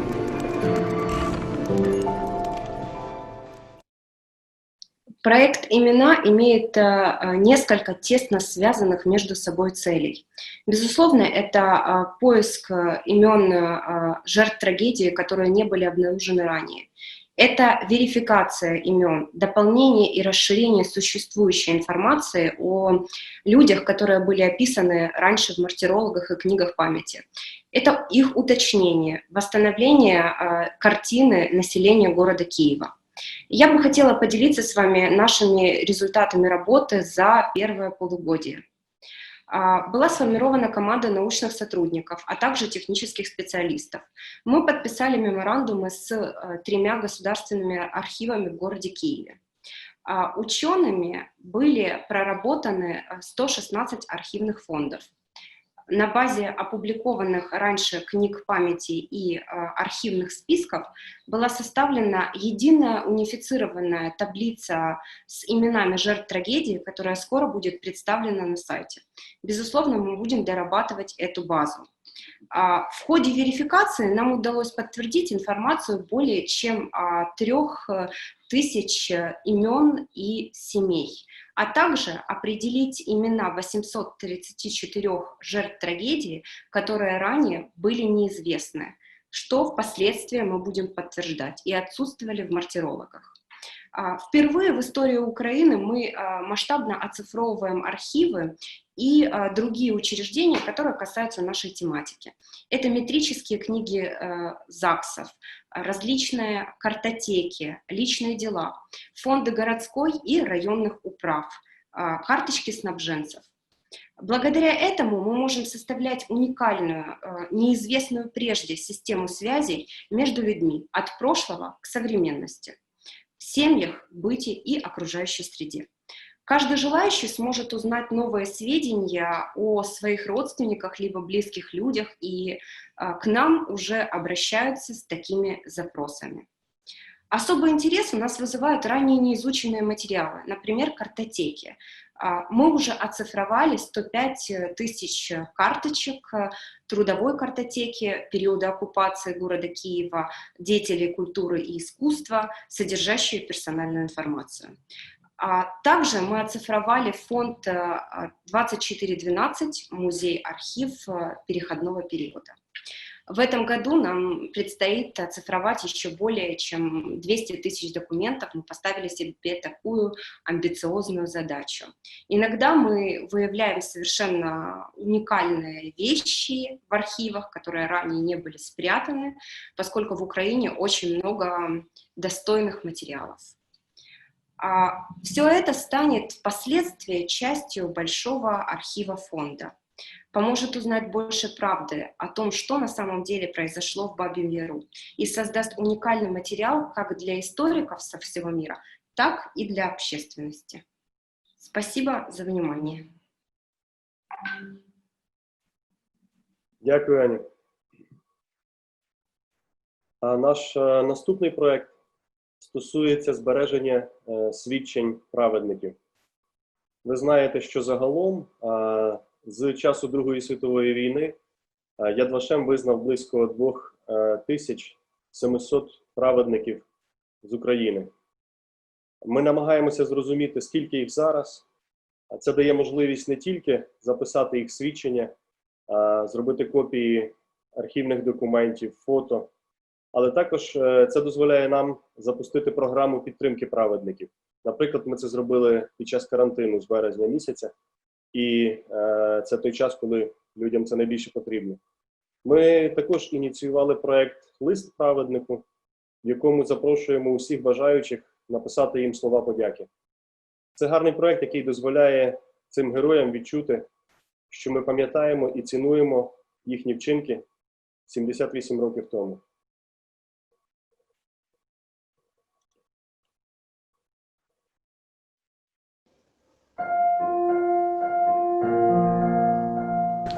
Эти два слова стали жутким, зловещим символом. Бабий Яр – это было совершенно другое понятие. Но читала только на украинском языке о том, что все евреи должны завтра утром к 8-9 часам прибыть туда, на Мельниково. Мы где-то часам к 12 узнали, что их расстреливают. А ваши соседи, они как бы знали или догадывались, что вот вы прячете двух евреев у себя дома? Да, они тоже это делали. Мама ее потом отправила в сквер к бабушке. Там какая-то нашлась землячка, что она знала маму мою. И она вышла на рынок и кричала, что Михайлова прячет женівку. Так ми спасли тих людей. І я довольна, і я рада, що вони живі, здорові, їх вже стільки є, внуків, їх вже.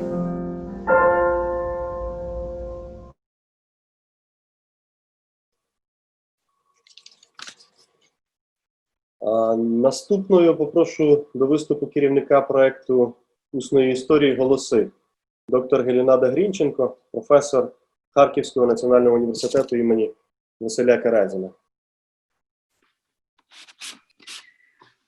Здравствуйте. Наш проект «Голоса» – это инициатива по организации, записи и архивированию устных историй о войне и Холокосте в Украине. Наши собеседники – это в первую очередь свидетели Второй мировой войны и их наследники, а также люди, которые на протяжении послевоенных лет пытались сохранить и увековечить память о Холокосте в Украине. Мы записываем интервью на территории всей Украины и стараемся услышать буквально всех, кто хочет поделиться своими воспоминаниями и размышлениями о войне и Холокосте, о дружбе и предательстве, о зле и добре, о невероятно сложном и многогранном военном опыте. Мы записываем устные истории строго научным методом, при этом стремимся зафиксировать не только и не столько информацию о прошедших событиях, сколько смысл и значение этих событий, какими их видят и какими их помнят наши рассказчики. Помимо непосредственно устных историй, мы собираем также документальные материалы, которыми с нами очень часто хотят поделиться и делятся наши собеседники. Это фотографии, это дневниковые записи, это различного рода иные документы, справки и артефакты. У каждого рассказчика мы обязательно просим разрешения на использование его интервью в академических и просветительских целях. Мы составляем паспорт и протокол интервью, а также обязательно расшифровываем каждую записанную историю. Помимо записи новых интервью, наш проект предполагает также поиск и каталогизацию всех записанных ранее устных историй, которые сейчас хранятся в различных мировых коллекциях. Я имею в виду устные истории о войне и о Холокосте в Украине. Таких историй на сегодня существует порядка 5000. Мы со своей стороны, силами своей команды, стараемся записать, собрать порядка 1500 историй. На сегодняшний день нами уже записаны интереснейшие устные истории. Например, Владимира Проуничева, сына Дины Проуничевой. В своей истории он рассказывает о матери и о себе. Устную историю Ларисы Багаудиновой, той девочки с известной фотографией 1950 года, которая сидит на склоне Бабьего Яра. Сейчас эти небольшие отрывки вы увидите в интервью. В небольшом видеофрагменте. Мы собираем эти истории в едином онлайн-архиве, где каждый желающий сможет увидеть, прослушать и прочувствовать эти истории. Были развешаны листовки, что все евреи должны собраться в одном месте. Не думали, что на расстрел. Думали, что в Палестину будут отправлять. Мама пошла с бабушкой. И меня взяла с собой. Потому что я думал, что я ничего не пережил особо.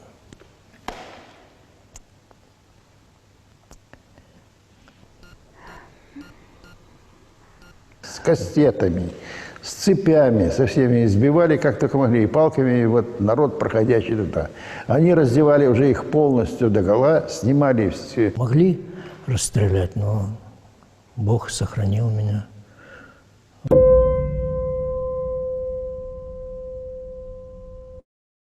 Большое спасибо за внимание. Дякую, пані Гелінадо.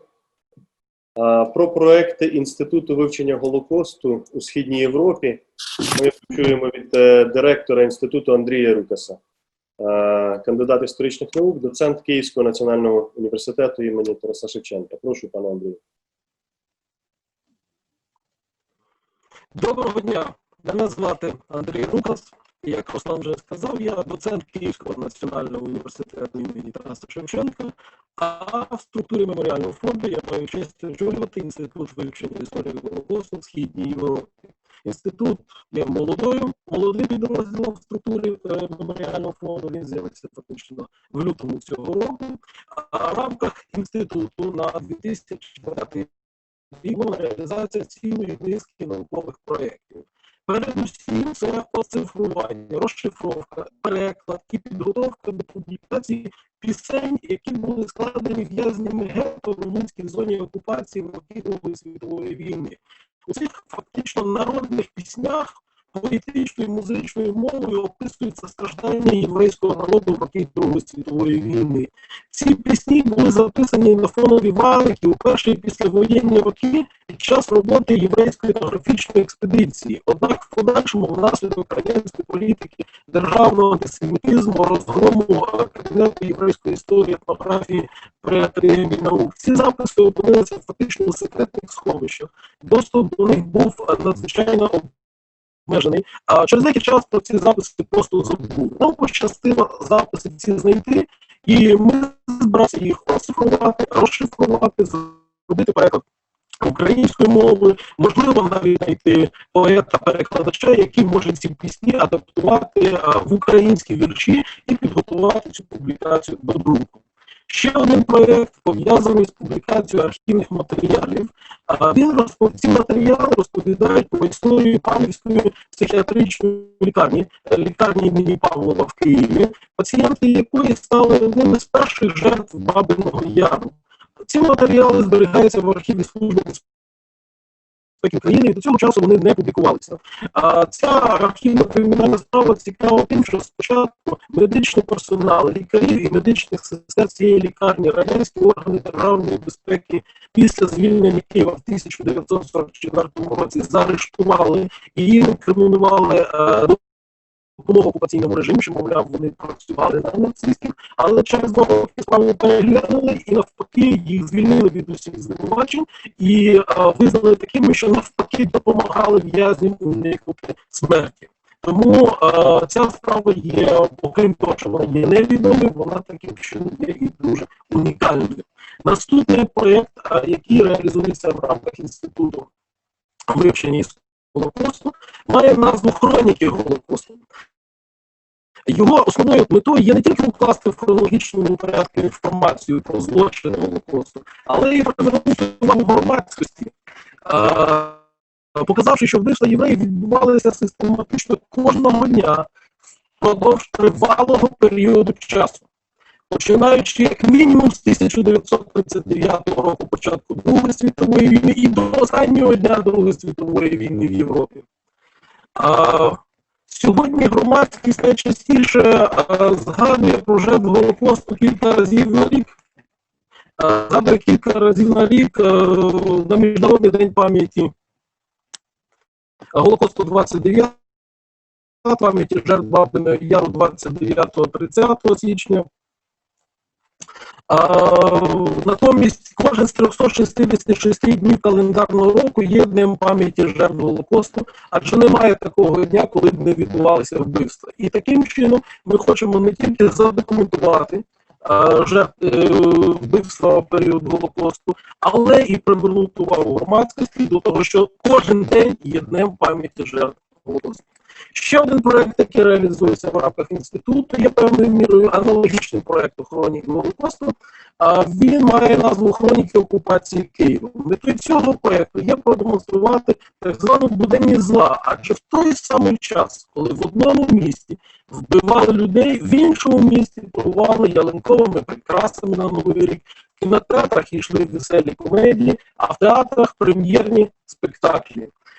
Для цього проєкту «Хроніки окупації Києва» буде залучено широкий масив архівних матеріалів, періодичної преси, спогадів, щоденників, різноманітних документів. Тобто це буде такий, знаєте, інтерактивний, багато ілюстрований проєкт. Це основні проєкти, які реалізуються в рамках Інституту вивчення історії Голокосту в Східній Європі цього року. Дякую за увагу. Дякую, пане Андрію. Наступного прошу доктора Владислава Гриневича, директор нашого Інституту території та ландшафту пам'яті Бабиного Яру, який є провідним науковим співробітником Інституту політичних та етнонаціональних досліджень Національної академії наук. Пане Владиславе. Високоповажні члени наглядової ради, шановні колеги, доброго дня. Мене звуть Владислав Гриневич, я представляю академічну частину проєкту. Зазначу, що наукова складова від самого початку відігравала, відіграє і далі буде відігравати принципово важливу роль у реалізації масштабного проєкту розбудови музею Голокосту. І це зрозуміло, адже і створення концепту, і подальше функціонування музею, взагалі усіх, і успіх проєкту можуть відбуватися лише за умов наявності міцного наукового ґрунту. Ми, науковці, саме ті, хто цей твердий ґрунт для успішного розвитку проєкту творять. З вашого дозволу, спочатку кілька важливих зауважень про спадковість наукової традиції в центрі. Надзвичайною подією стала організація 2017 року в рамках діяльності Центру Міжнародної наукової ради, до якої війшли відомі в Україні і в світі дослідники історії Голокосту, Другої світової війни, спеціалісти з Memory Studies. Наукова рада відіграла визначну роль у розробці, обговоренні та прийнятті базового історичного наративу, який концентрує в собі головні відомості з історії Голокосту, вписуючи, зокрема, українські події в загальноєвропейський контекст. Нині Міжнародна наукова рада залишається авторитетною і ефективною діючою площадкою для обміну думками між науковцями і підтримки відкритого діалогу. Поряд з цим, сьогодні ми впевнено можемо говорити також про якісно новий етап у розвитку академічної складової проєкту. Мова йде про створення двох науково-дослідних інститутів – Інституту історії Голокосту та Інституту дослідження території та ландшафту пам'яті Бабиного Яру. Як можна судити вже з самої назви, Інститут дослідження Бабиного Яру опікується царинами історії та пам'яті. Загальновідомо, що історія, як і політика, завжди бере початок із певного місця, території, де відбулася та чи інша подія. Відтак, осмислення трагедії Бабиного Яру потребує ретельного вивчення особливостей функціонування та розвитку його території, саме як матеріально-історичного джерела, причому у найширшому хронологічному вимірі, від стародавніх часів і до сьогодення. Однак не менш важливим є також осмислення сповненого різноманітними смислами ландшафту пам'яті Бабиного Яру, адже Бабин Яр належить до тих унікальних місць, які можна назвати простором досвіду, і де у метаісторичному сенсі немовби сходяться одночасно минуле, сучасне і майбутнє. Тепер про наш головний проєкт. Ми розпочали і впевнено рухаємося у напрямі реалізації масштабного завдання – творення ілюстрованої енциклопедії «Бабин Яр. Територія та ландшафт пам'яті». Основна ідея у тому, аби представити, уперше у світовій науці, узагальнені зведення впорядкованих, систематизованих, концептуально організованих та науково апробованих відомостей з історії Бабиного Яру як символу Голокосту та інших трагедій. Структурна наша енциклопедія будуватиметься за системним, тематичним принципом. Її корпус створитимуть різні за обсягом і типом статті – оглядові, довідкові, дефініції термінів і понять, а також різні за типом історичні джерела. Принципово важливо, я би сказав, ключову роль в енциклопедії відіграватимуть візуальні та картографічні матеріали, світлини, мапи, твори образотворчого мистецтва, живопис, культура, графіка. За допомогою QR-кодів читачі енциклопедії матимуть можливість побачити і послухати очевидців трагедії Бабиного Яру, дізнатися про думки всесвітньо відомих експертів з тих чи інших важливих питань, переглянути кадри документального і художнього кіна, музичних творів. Друковану версію енциклопедії надалі доповнить інтерактивна онлайн-версія, що не тільки суттєво розширить читацьку аудиторію, але і розвиватиме цей важливий проєкт, формуючи довкола нього міждисциплінарне фахове і суспільне середовище. Надзвичайно важливим також є й те, що, власне, сама робота над енциклопедією та її матеріали допомагатимуть формуванню змістовного наповнення і художнього оформлення експозиції майбутнього музею. Тобто, творитимуть той міцний науковий ґрунт, про який я говорив на початку своєї промови. Цей проєкт творитиметься солідарними зусиллями багатьох провідних науковців України і світу, спеціалістами з різних галузей знання. Авторами енциклопедії, ясна річ, будуть також і співробітники нашого інституту. І ще одним архіважливим проєктом, над яким ми працюємо, і результати якого сподіваємося представити вже восени, є анотована бібліографія публікацій з проблематики Бабиного Яру. Парадоксально, але факт. За всі минулі десятиліття такої роботи не було проведено, а потреба в ній однозначно величезна. Це будуть зібрані матеріали різними мовами – українською, російською, англійською, німецькою, їдиш, іврит та інше. Насамкінець зауважу, що діяльність обох науково-дослідних інститутів провадиться на підставі відкритої і академічної доброчесності, взаємодії з усіма структурними підрозділами центру. Ми також працюємо, як я вже зазначав, у найтіснішій взаємодії з Міжнародною академічною радою і є абсолютно відкритими до діалогу з усіма зацікавленими інституціями та експертами як в самій Україні, так і в світі. Дякую за увагу. Дякую, пане Владиславе. Наступний блок у нашій презентації – освіта. Основні принципи цього напрямку – це розвиток у молоді розпредметного уявлення про історичні події, вміння критично оцінювати і аналізувати історію, розробка навичок роботи з онлайн-інструментами по вивченню історії, не лише зі шкільними підручниками, вміння працювати над індивідуальними і над груповими дослідними проектами. Ми в цій сфері працюємо вже над кількома пілотними проектами. Наш головний радник з питань освіти і технологій, доктор Борис Беренфельд, зараз так сталося, що карантин застав його у Мексиці, і я попросив його записати для нас відео з представленням проєктів освітнього напрямку.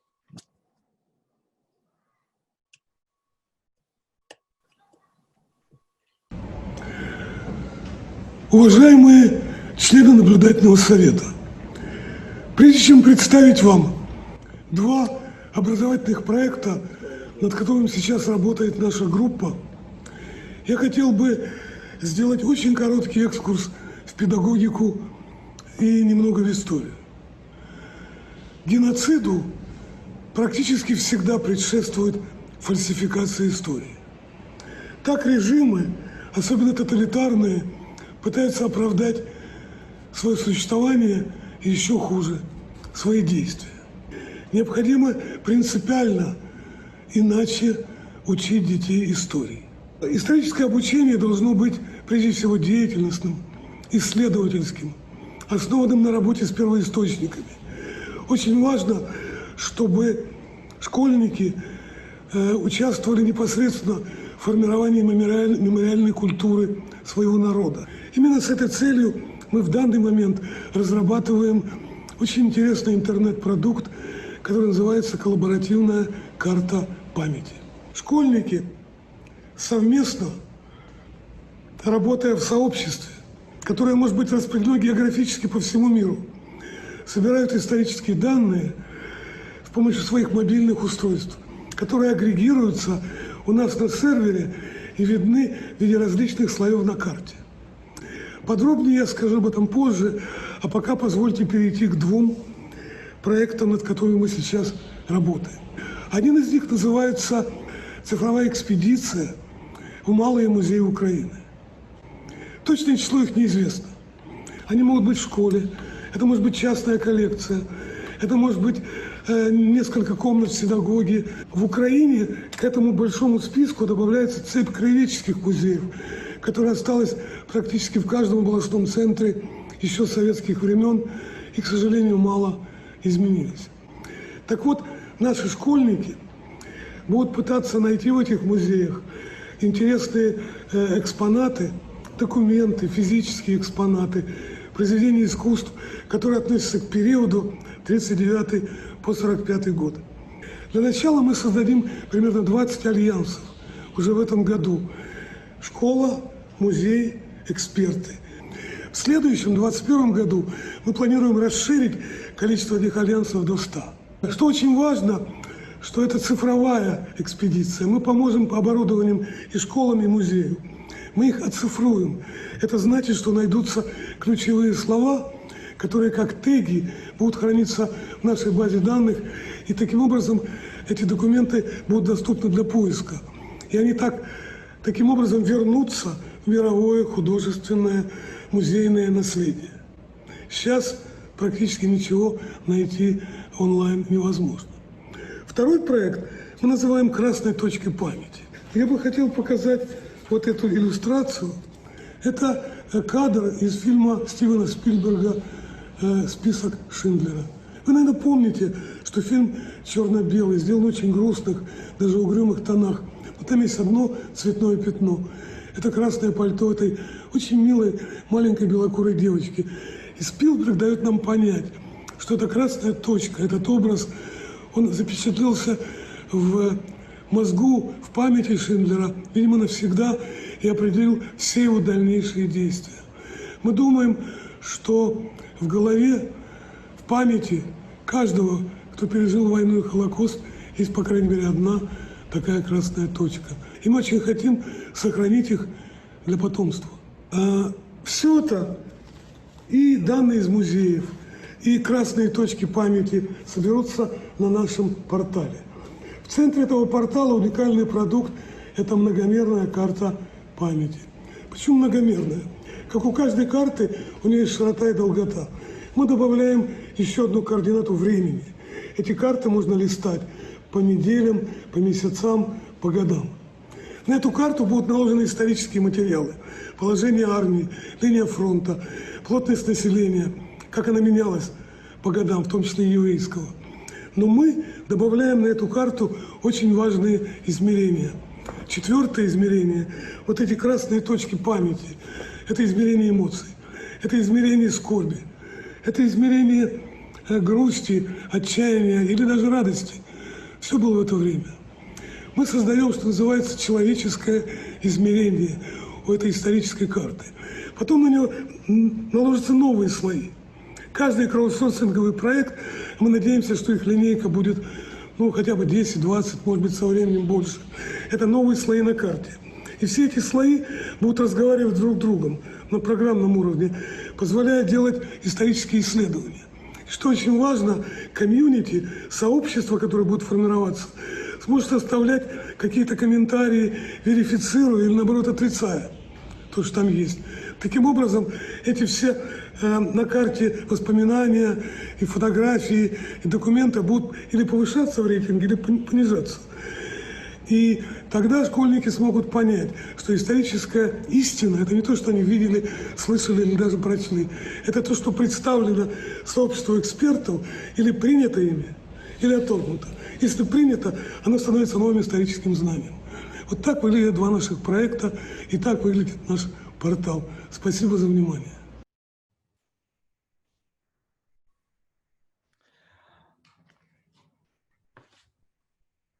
Дякую за увагу. Це були проекти блоку науки та освіти. Руслан, спасибо. И в заключение я хочу еще раз представить вам команду минутным роликом.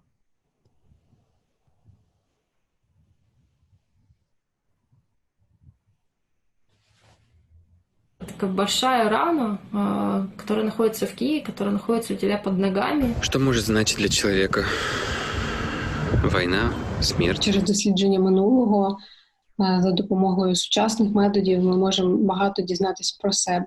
Для того, чтобы лучше понять, кто мы такие, откуда мы, какие будет наше будущее. Холокост для меня это персонально, потому что на территории современной Беларуси и Центральной Украины погибло очень много родственников. Это прежде всего про память. Мотив і діяння зла.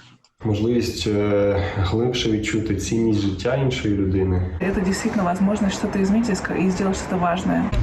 Уважение к другости другого – это очень широкая вещь, когда мы уважительно относимся не только к другому человеку, но к любому проявлению жизни. Мене звати Оля Дацюк. Я Регіна Кишевар. Я Антон Перов. Олеся. Дмитрий. Дима. Дана Камышан. Светлана Галата. Даша Журовская. Виктория Черняк. Анна Шведа. Ирина Кудря. Заславская Имена. Анна Фурман. Володимир Шевченко, Валерій Милосердов, Новаковський Дмитрій, Максий Ковер, Настя Зарасила. Ярослава Ковальчук. Надя Пожарская. Алексеенко.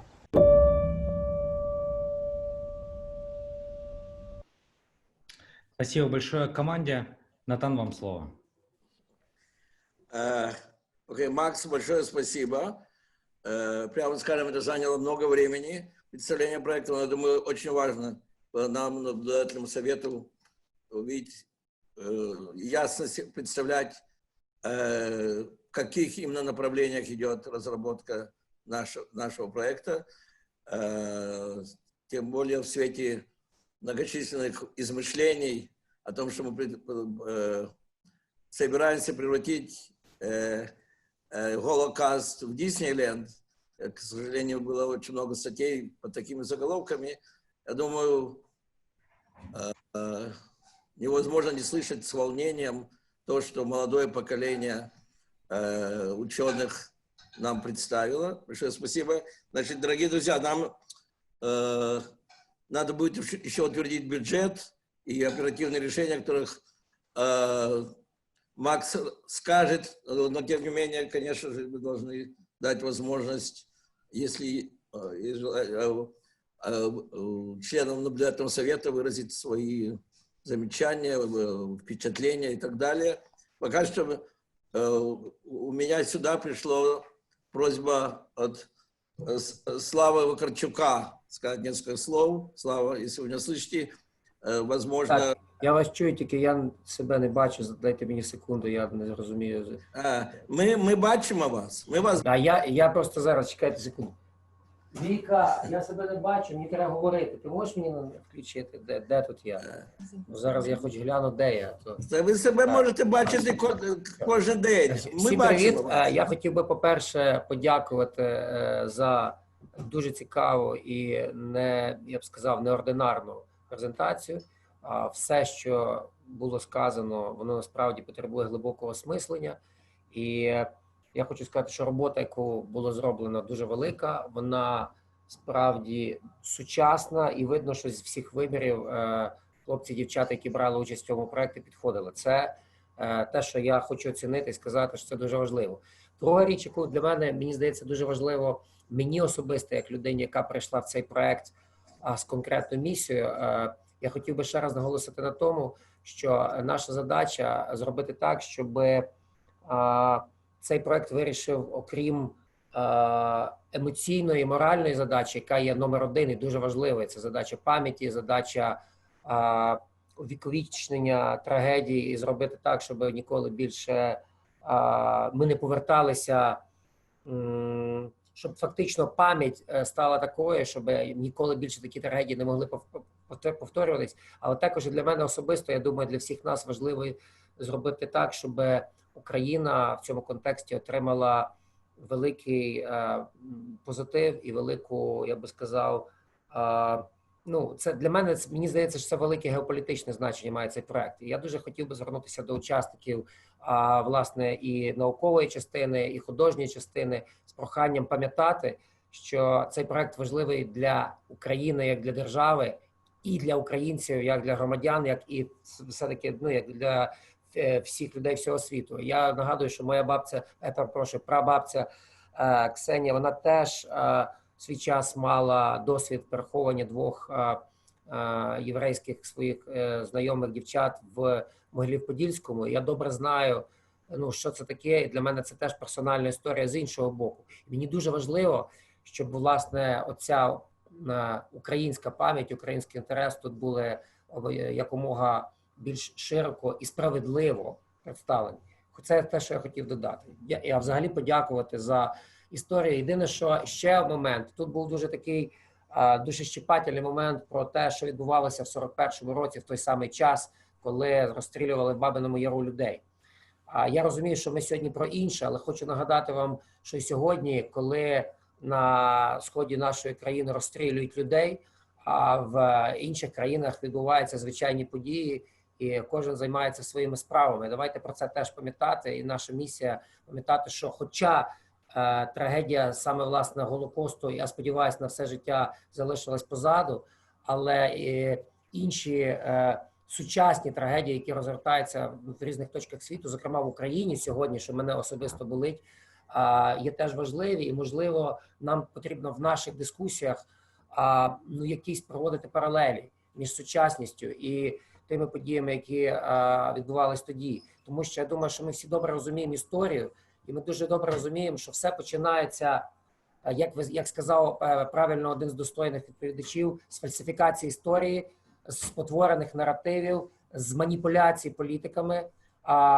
які деколи навіть приходять до влади легітимним способом, а потім з цього починається трагедія. Давайте пам'ятати про те, що у нас і сьогодні відповідальність. Дякую. Дякую, Слава, спасибо. Дорогие друзья, в связи с тем, что Слава упомянул важности того участия Украины в этом проекте, я хочу напомнить, не только мы делаем усилия для того, чтобы привлечь в общественный совет видных представителей, но для нас, как наблюдательного совета, очень важно, чтобы представители президента и правительства участвовали в нашей работе. Именно в связи с этим я лично встречался, мы в свое время приглашали президента Порошенко назначить своего представителя. Я лично встречался с нынешним президентом Украины с этой просьбой и недавно направил ему письмо, беседовал об этом с министром иностранных дел.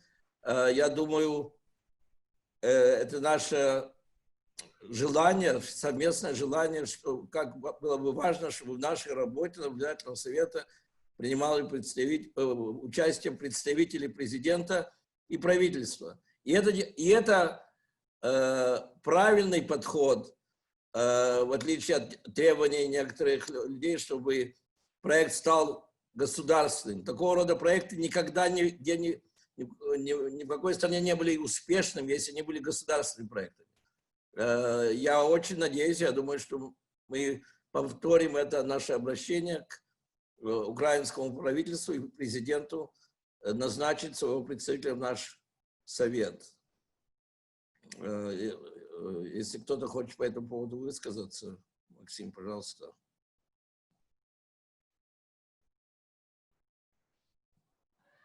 Максим, вы меня слышите? Да. Ну, я могу здесь только повторить о том, что мы направили письмо, и, возможно, Леонид Макарович, как новый человек в наблюдательном совете, выскажет там свою позицию по этому поводу. Да, тоже президент Украины сейчас. Алло.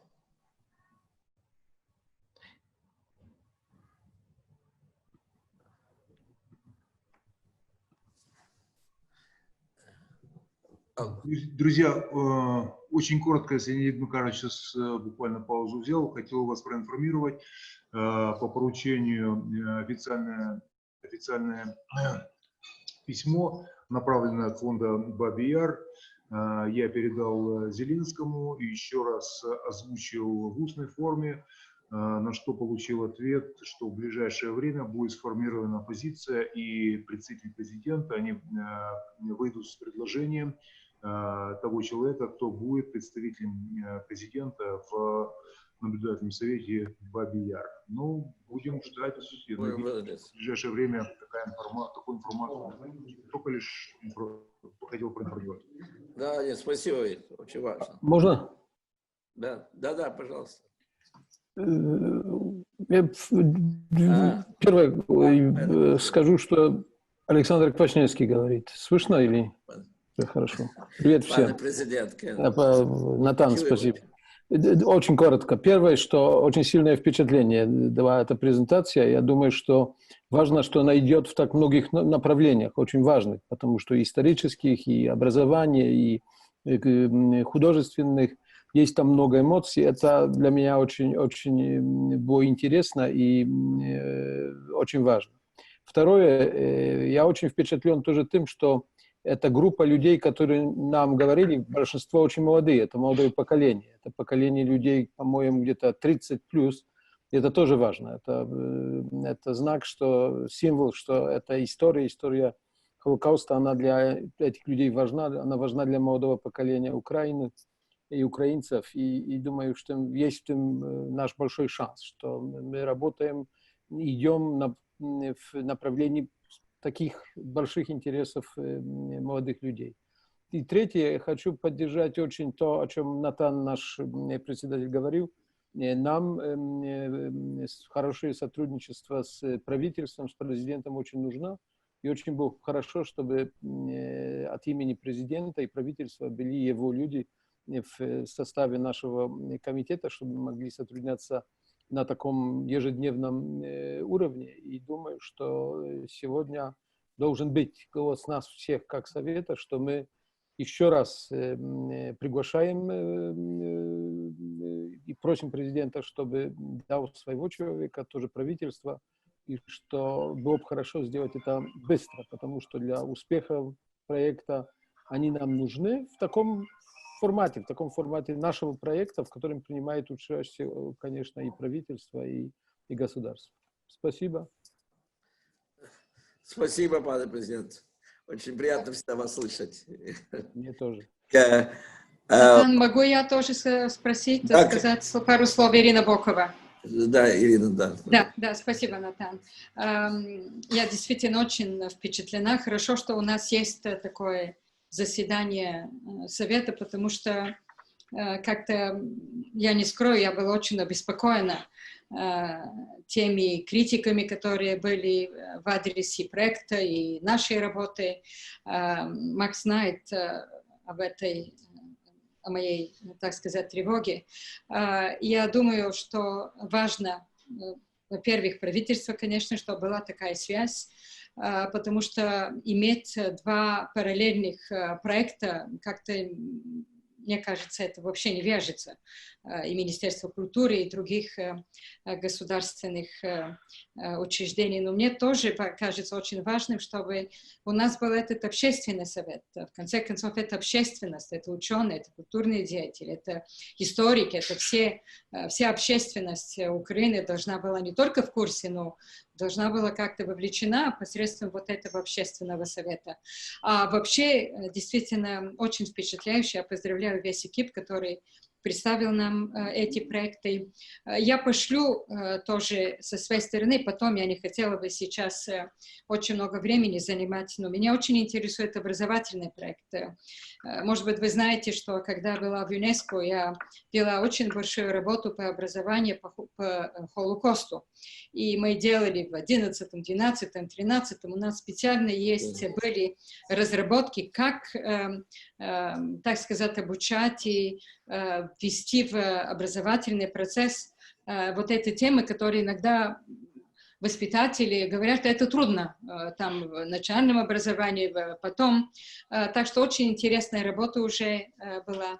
И, может быть, она послужит также экипу какие-то наводящие вот такие принципы, чтобы воспользоваться этим потом в работе. Ну, действительно, я поздравляю, очень, очень хорошая работа была сделана. Спасибо. Спасибо. Спасибо, Ирина. Очень важно это услышать. Дорогие друзья, мне трудно видеть на экране, но я не получил никаких других... Леонид Макарович хотел сказать. Но я не вижу... Ну, перш за все, два слова тільки. Ну, перш за все, я нова людина, і природньо для мене було дуже цікаво послухати презентацію. Дуже цікаво. Глибокою, виваженою. Я багато читав до цього про проєкт. Ну, різні думки, критика, різна критика. Але після сьогоднішньої презентації я одержав відповідь на багато і на багато запитань. Я став більш освічений в цих питаннях. І я дякую за цю зустріч, за таку цікаву розмову.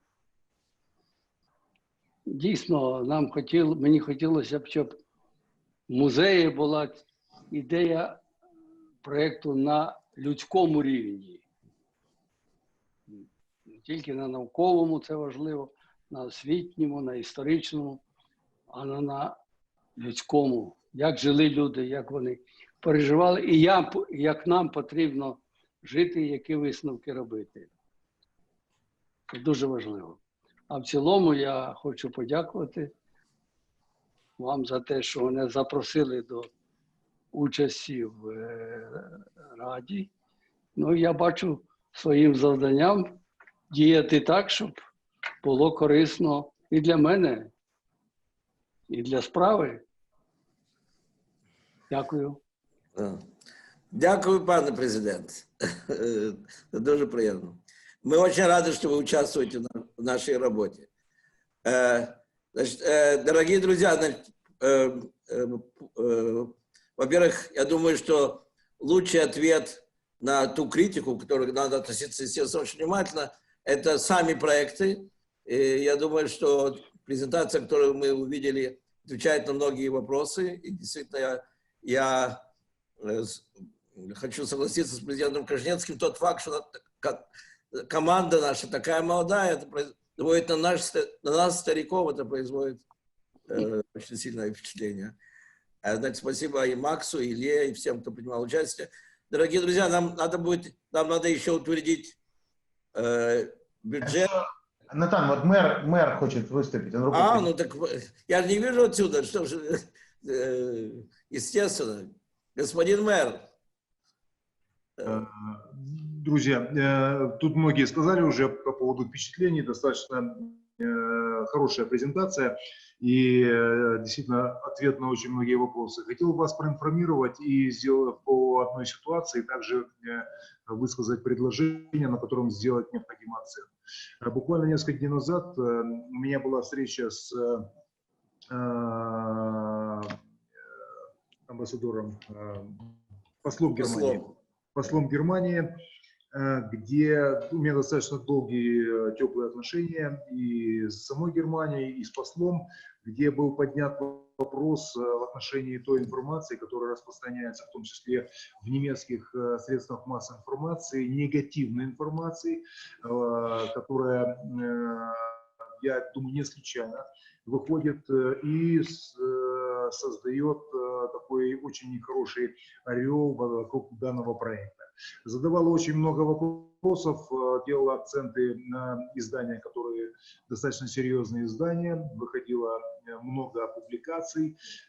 И с центрального офиса, я знаю, что Владимир, мой брат, встречался в офисе бундесканцлера Ангелы Меркель, где получил устное подтверждение, где полностью процесс большего координации действий и участия немецкого правительства, также посильного участия в реализации данного процесса, получил устное подтверждение, и в том числе были там отданы определенные команды для больше активных действий. Я думаю, что не случайно посол сделал акцент в этом отношении. Это не ее инициатива, это наверняка информация, которая там по ее вертикали пришла.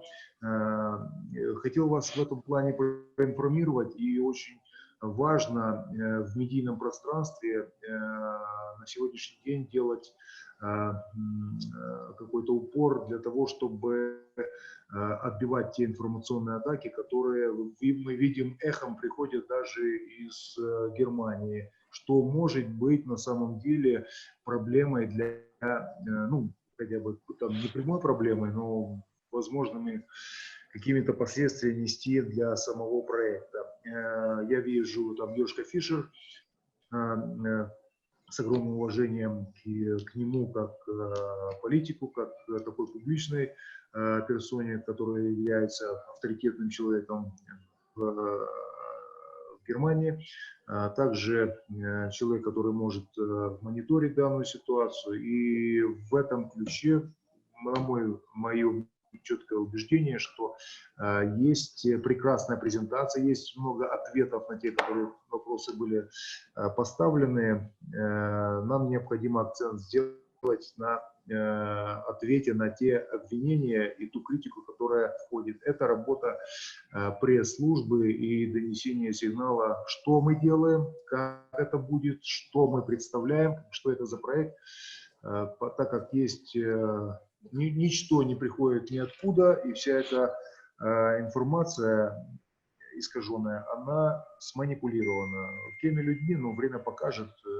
Одним словом, просьба всем участникам, в принципе, и в том числе работникам, которые сегодня молодым людям, сделать акцент на медийной составляющей данного проекта. Спасибо.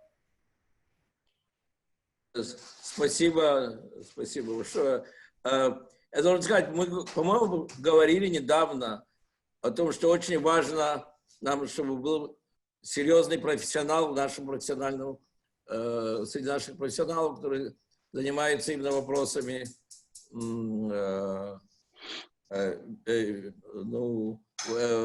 работы с прессой.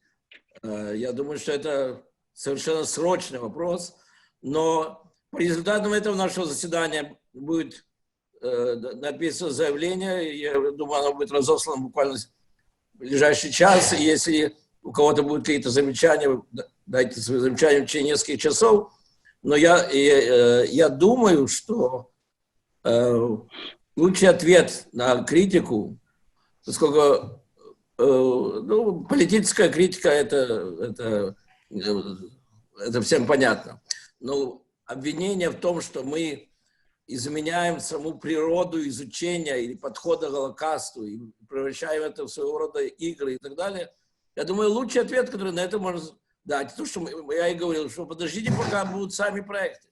Вот сейчас видно, чем мы в действительности занимаемся. Я думаю, что надо сделать все для того, чтобы это было как можно более широко известно. Поэтому это очень правильный шаг, что это наше заседание будет поставлено на интернет. Но и мы, естественно, должны найти способы, каждый из нас, и все вместе, и наши профессионалы, как дать ответы на все те многочисленные публикации, полностью дискредитирующие и искажающие суть нашей работы, как на них дать ответ, то есть как сделать как можно более известными наши проекты, которыми мы действительно занимаемся. Ну там, это Виктор Пинчук. Можете мне 1 минуту дать? Да. Ага, спасибо. Я, во-первых, хочу поблагодарить всю команду за презентацию, содержательную и очень качественную. Мне кажется, что вот подобную презентацию стоило бы организовать для украинской общественности и для украинских медиа, и, может быть, и международных медиа. Ну, адаптировать ее, конечно, для того, чтобы это было публично, а не для членов наблюдательного совета. Но эта презентация, если бы она прозвучала, потом были даны ответы журналистам, я думаю, это тоже было бы полезно для нашего проекта. Спасибо. Правильно, хорошо. Так, друзья, если больше нет комментариев, тогда я предлагаю, мы должны, Макс, вам слово, что мы должны утвердить ряд решений, связанных с бюджетом. Да, нам надо формально проголосовать за утвердить результаты работы прошлого года, утвердить бюджет этого года и утвердить проект этого года. Минуточку, а вы нам представили бюджет этого года? Да, мы всем выслали. То, что вы выслали, да? Он у всех есть с прошлой недели. Окей, ну да, если все видели бюджет, есть ли какие-то по этому поводу замечания? Если нет, то я предлагаю перейти к голосованию. Опять-таки, мне очень трудно, я отсюда не вижу всех. Я вижу часть, еще часть. Значит, Максим, вы можете провести? Да, мы видим всех, мы фиксируем, и мы записываем презентацию. Окей, да. Значит, ну, кто за то, чтобы утвердить бюджет на текущий год, который был представлен администрацией, на какие именно проекты мы сейчас все хорошо видели и понимаем. Наверное, лучше сказать так. Если кто против, если кто воздержался, если нет, то мы считаем, что бюджет принят единогласно. Окей. Так. Ну все. Спасибо. И последнее решение. Нам надо учредить, мы хотим учредить операционный комитет, который будет пару раз в месяц собираться для того, чтобы обсуждать стратегию и проекты в рабочем режиме. Каждый из членов наблюдательного совета приглашается в этот операционный комитет.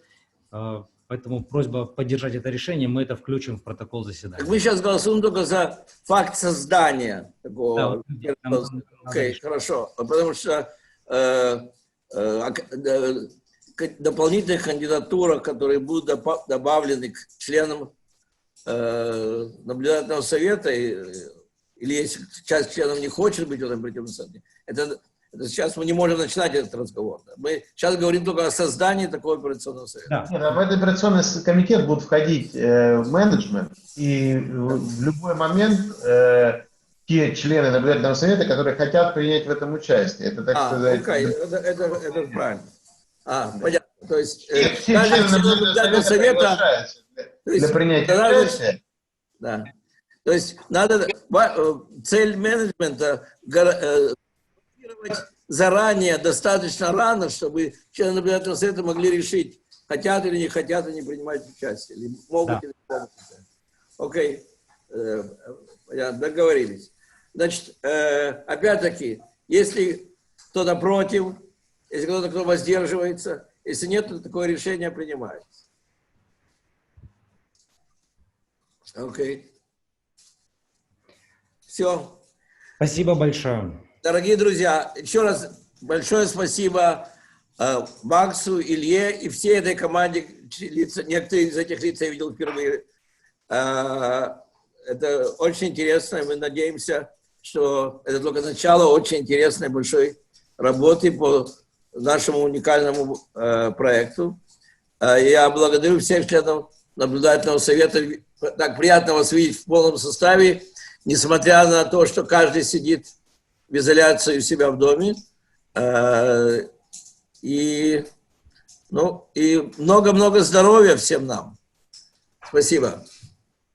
Спасибо. Спасибо. Всего доброго. До свидания. Спасибо большое. Всего доброго. До свидания. Спасибо всем. Спасибо всем. Всего доброго. Всего доброго. Спасибо. Счастливо.